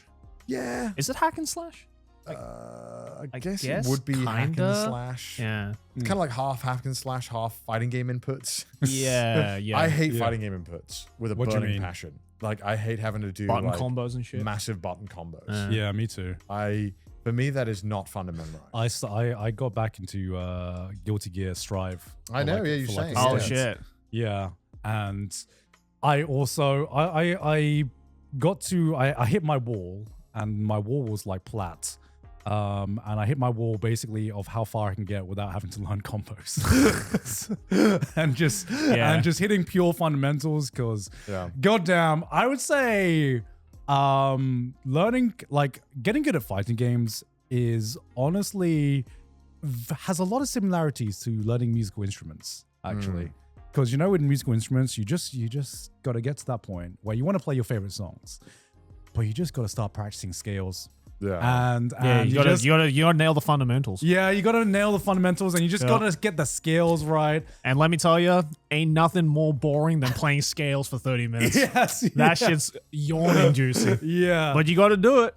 And for me, my wall with fighting games was, okay, I've practiced my fundamentals and, you know, just trying to read the opponent and getting good. But everyone's just like out damaging me and out comboing me. Yeah. And now I just got to sit.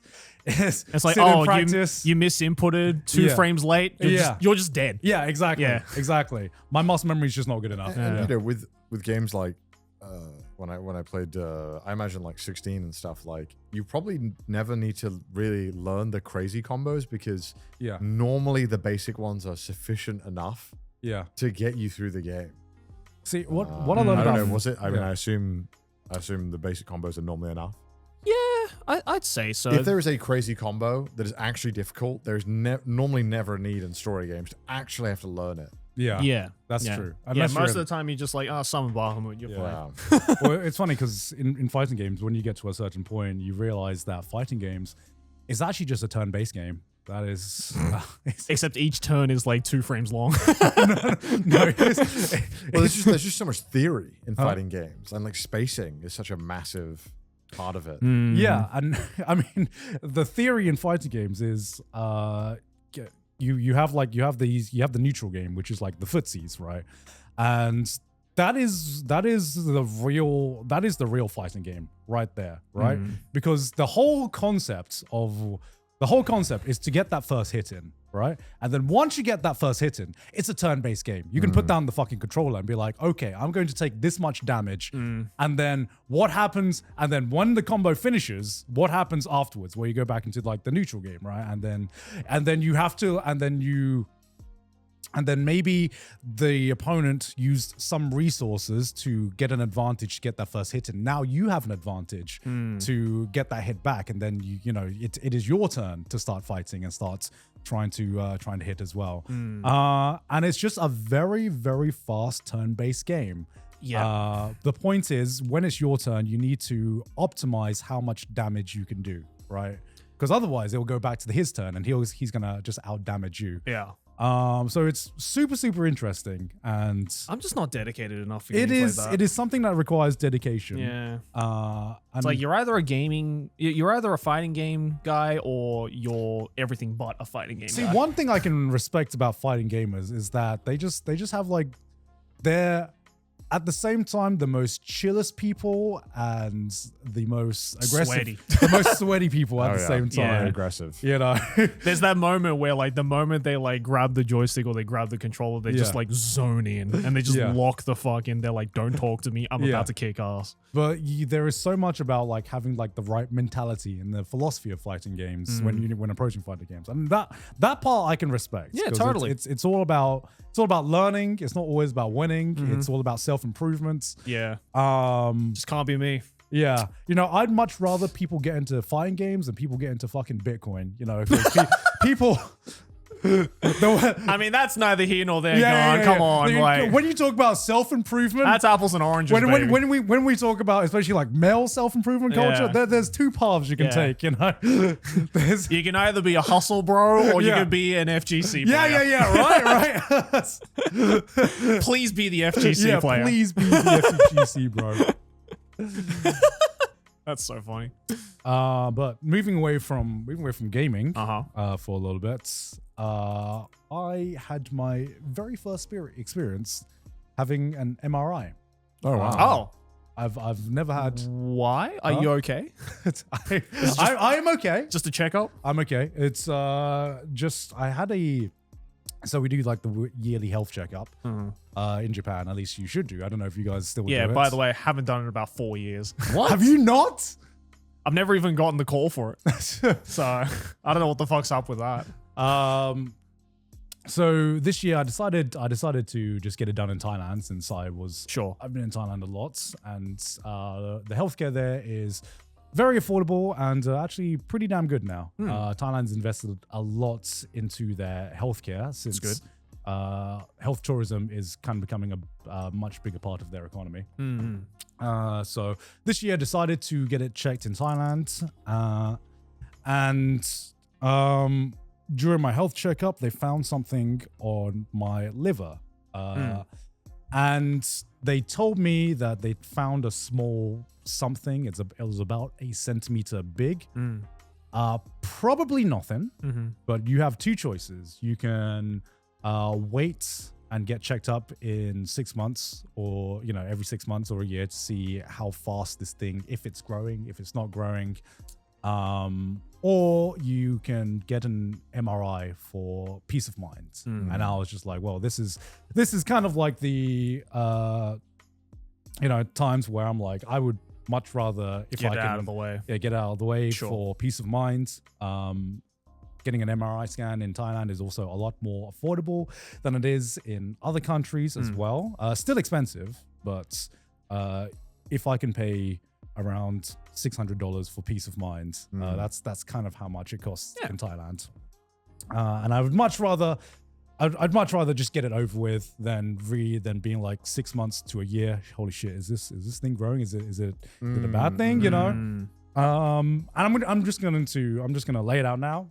It was nothing. Okay, that's good. They found out that it was just a clump of blood vessels, which can be very, very normal for the liver. Okay, that's good. Thank God.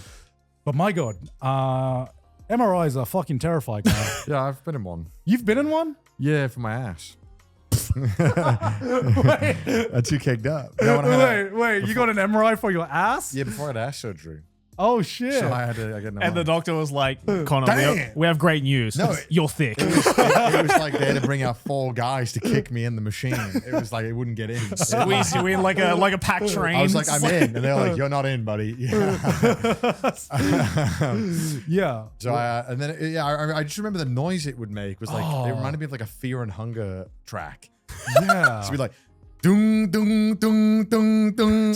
It was like I've never been in an MRI, so really fucking loud. It's really loud, and the first thing they ask you is, "Are you claustrophobic?"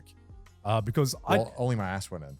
what? Wait, what if the answer? only your ass went in. Well, yeah, because I'm scared of my ass. I guess I don't so, need to I put my guess. whole full It's body. like back in. him up. Oh, Yeah, you had the easy They experience. So backed what- me up. Yeah, so I went like I wasn't in the machine. I was like head out, like arms out. All I was right, like, this all is right. chill as fuck. Yeah. So yeah, I had to go like head first in there. Wait, so what if you say yes? I don't know. And they're just like, too bad, bitch, get in. I was actually curious about what happens if you say yes. Do they just like fucking knock you out and they're like, okay, we're gonna do it as you like knocked out? But like I had to be like strapped down because they were taking an MRI of my entire top half. Did they have to inject you with something as well? No, so that is if they need to see specific areas. I think like when they check for like other things like breast cancer and other types of. I can't remember exactly why, but there are some that require you to be injected with the fluid, so they can clearly see it. Oh, So I think that's when it's a bit deeper. Yeah. Because mine was on like the surface of my ass, Yeah. so it was kind of like it was Yeah. not too bad. So I had to do my scan. I didn't realize how long an MRI scan took. Pretty long, like 30 minutes. Yeah, mine 30 was, minutes? Yeah. Mine Jesus. was about an hour actually. Maybe because of the Fuck. fluid too. the Yeah, injection. yeah. Mine. I had to do mine without fluid and then with fluid as well for Right. 15 to 90 yeah, minutes. 15 to 90 minutes. Jesus. Oh yeah, it says depending on what the thing is. I thought it Yeah. was like a 5-minute thing. Oh, it's pretty long. You're in there for a while. Yeah, Damn. I didn't realize how long it took and how big of a deal it was because when I go in, I wasn't scared until they just fucking strap you down like a fucking Like mental Frankenstein's patient. monster. like Frankenstein. They give you this little squeezy thing, and they're like, if anything goes wrong, just give it a squeeze and we'll come rushing in. And I'm like, okay, but whatever you do not move at all. Even when you're breathing, when you're scanning, you just have to take a breath in and just don't move. And I'm like, Jesus. And they put this contraption over my chest and they strap me down, and the fucking sound that it makes when you're in there, just knowing like Okay, number one, the mental knowledge of just knowing that if I have any metal in me, I'm probably fucked. The strength of these, yeah. The strengths of this magnet is something incomparable. But the fucking noise that it makes as well. Jeez. They gave me headphones, but it still went like right to my brain. It's pretty fucking loud. Yeah. Very loud. Yeah. Not that scary though. It's quite You weren't fun. scared? No, it was quite nice. But that's because you weren't in it. Well, yeah, I think so. I just saw it as like lying down, hearing a fun droning noise for 30 minutes. That was just like, just keep your ass still. Yeah. Yeah, I remember just thinking like, oh, it sounds like a horror game. Pretty Yeah, cool. that's exactly what it sounded like to me. I'm like, yeah, I'm about to get jump scared right now. I can A little window pops up and it's just like a guy comes out. Was yours in a basement? Yes. Yeah, right. I think they're normally in basements too. Yeah. That was the scary part, going into like the basement of a hospital. Is it because it like the magnetic force doesn't fuck up like Can you Google instruments or IMRIs normally in something? basement? Yeah, but I wonder if it was purpose. But I remember it was a massive fucking door to get in. Yeah, and it was like it was. ridiculous. Let's have a look. Yes, MRIs are traditionally placed in hospital basements. Yeah. immense weight, which contains strong magnetic fields and complex I would say structural by requirements. far you missed the worst part though, which is the injection. I've never had this before because Where was it injected? huh? it was injected into my injected to my arm. They had to put like a pretty big needle in there. All right. Oh no. I feel like I have developed a fear of needles as I've grown older. Right. I don't mind the blood taking needles because they are No. like the least offensive. But when I hear about these like membrane needles that you had, or I hear about these needles, I'm like, Yeah, because I remember I didn't know this, but they were like, "Are you scared of the?" Actually, before they asked me if I was scared of claustrophobia, if I had claustrophobia, they were like, "Are you scared of needles?" Yeah. And I was like, "No." And they're like, "Okay, good. The needle is going to be pretty big." And I'm like, Huh? Didn't need to know that. Huh? Huh? Didn't need to know that at all. And I was like, I still get like small anxiety when I get blood taken now. But unfortunately for this one, when they told me it was a big needle, I'm like, okay, panicking a bit, but it's okay. I'm chill. Low cortisol. They put it in and it would just never, I could constantly feel the needle. And I hate it. I hate that. Yeah. I hate that feeling. I have like the panic meter, and it's like I can agree to do something I know will give me a panic attack. Yeah. And it needs to be over within 10 minutes, Yeah. or I will like freak out. Yeah. And so when I'm getting shit like that done, I'm like, hurry up. Yeah. Or like I can tank it, but immediately after my body's gonna go into like fucking shock. Right. Yeah. And they put the needle in, and apologies to any. I probably should have the fucking trigger warning for this. Nah, they'll be all right. And like, when you get your blood taken, you have this moment where you're like, all right, it's gonna be over soon. And when they put it in for the prep, they were like, okay, it's done. And I was like, but I still feel it. I still feel it in me, and I hate it. I hate You it. feel like the stuff they injected? Yeah. Yeah. And then, so they inject it, and you're in the machine. So this is after about like 40 minutes of sitting, hearing like fucking horror music. And they're like, okay, we're going to inject you with the fluid now. I don't know what the fluid is, but I've never had the sensation before. Vinegar. I've got your gamer subs. Yeah. we got the gamer juice now. I've never had this feeling before, but I don't want to see it being injected because I fucking hate that shit. But my God, I felt like I was being injected with the super serum shit because for the first time, T-virus. yeah, the T-virus, I could feel it. I've never felt something. You could feel it coursing through your veins. I could feel it coursing through my veins. That's how I felt when I had the allergy shots. yeah. Like you can feel it like kind of spreading and going through your Was it body. like ice cold for you? Yeah. Oh my God, Yeah. Did you do the thing where you go, no? I was turns ready yellow. I was ready. I thought they were like making the Hulk. Or He's something, going you know? Super Saiyan. Yeah, I could literally, like, I sort of opted liquid. in for the Red Bull course? I like my entire arm just went ice cold at the point. I was like, oh, what's this? And you could feel it spreading out throughout your like. It's your like arm. someone's like dripping water, like ice cold water, Yeah, and just you can like- feel it like coming down. Yeah, you're coming down, and I'm like, holy shit! Yeah. I'm fucking. Oh, I hated that shit though. Yeah, I don't know. I'm so numb to needles, eh? You're so I lucky. wish so, man. you don't. I wish I was that. I mean, the tattoos probably help as well. I've tried to like ease myself into not being afraid of them by like forcing myself to look when I get my blood drawn. Oh, I can't do that. But I can look at it, but I still freak out a little bit. So I don't know if it's possible, because I do think it's possible to get over your fears, but I just don't know how. It is 100% possible. It's a mental thing. Yeah. But Yeah. Just chin up and you'll be like, yeah, whatever. Yeah. Yeah. Yeah, remember when I told you about I had like a horrible experience at the dentist? So I swapped to a new one. And he was like, why did you swap? I was like, didn't like it. He's like, why? He's like, they didn't really explain things to me.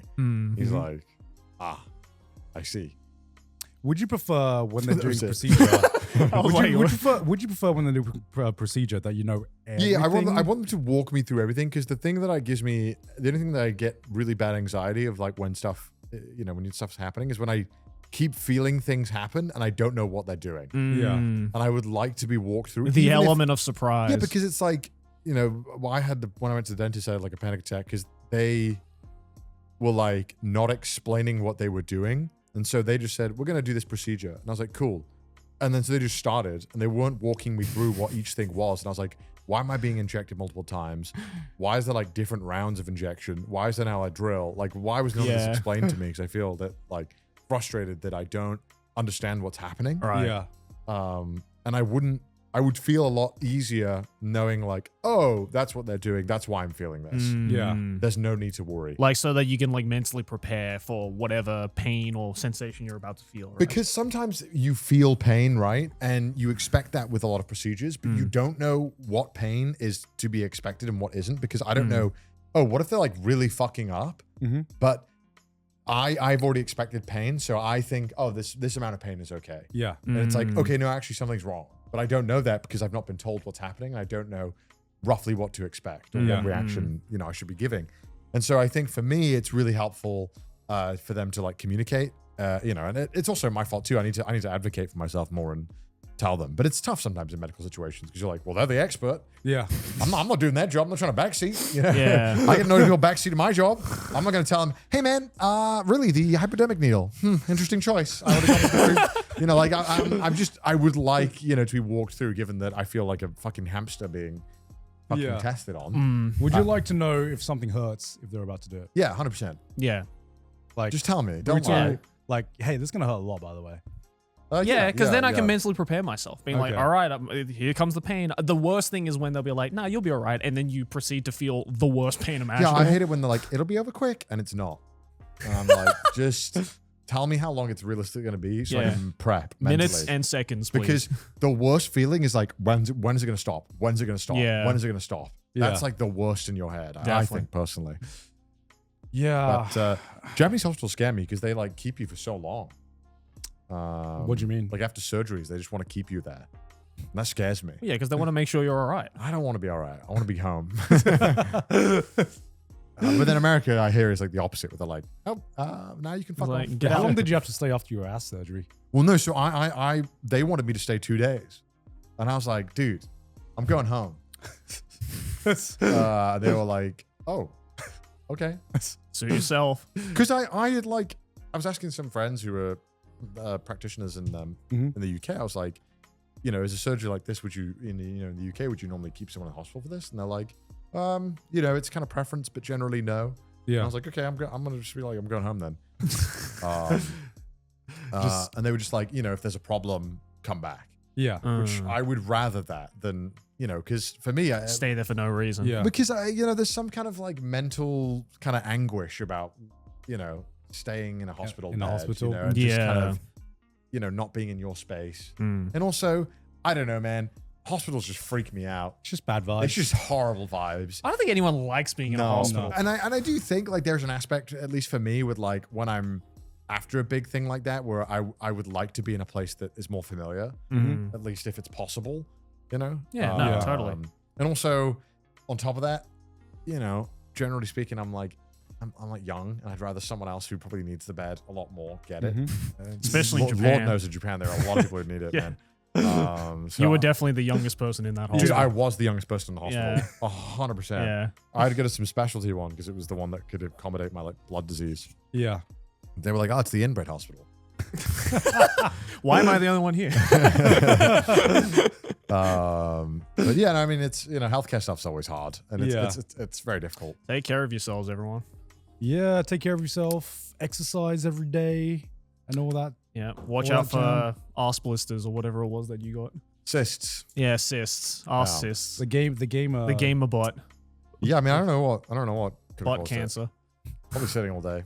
It Yeah, probably is sitting all Probably. day. Yeah. Yeah, I mean, there's probably a number of things that could have caused it. Cycling could have caused it. I got it first time after cyclathon, so maybe that was it. yeah. I mean, yeah. that makes sense. Yeah. I mean, you could feel the calluses forming whenever you sit on the Now bike. I have calluses, so it's fine. But I think the Right. first time I did it, it was a fucking shock to my body. But yeah. But anyway, that's trash taste. Yeah. Yeah. Ass talk galore. Hey, look at all these patrons though. Hello, patrons. Take care of yourselves, everyone. Yeah. Take Make sure exercise every day. you're exercise, Yeah. eat Exercise. healthy. Don't be too much of a gamer because otherwise Yeah. you're gonna get a cyst on your ass. Learn from Connor. Get a fucking nice chair. Yeah, get a nice chair, Get a ergonomic nice chair or office chair. something. Actually, top 10 things to invest in is a nice office chair. Yes. Yeah. 100%. Yeah, I used to have one of those big gamer chairs, but Yeah. fan after a while it just started hurting my ass. Oh, and I was yeah. like, Yeah. damn. If you can afford it, get yourself a nice ergonomic office chair. It'll change your they life. are But so much better. hey, if you guys go over to the Patreon right now then right after this, you can watch weekly Patreon exclusive content. We have a new one that you guys can go check out right after this. So Mudan, play a clip of that. All right. Would you rather sleep with every one of your bosses until you are CEO or work at McDonald's? I'm my boss, so I'm sleeping with the boss. Yeah. So would you rather J.O. I've worked at or work McDonald's. at McDonald's? I've worked at McDonald's. Trust me, you want to sleep with the bosses until you're CEO. All right, go for it. Okay, trust me. No. Wow.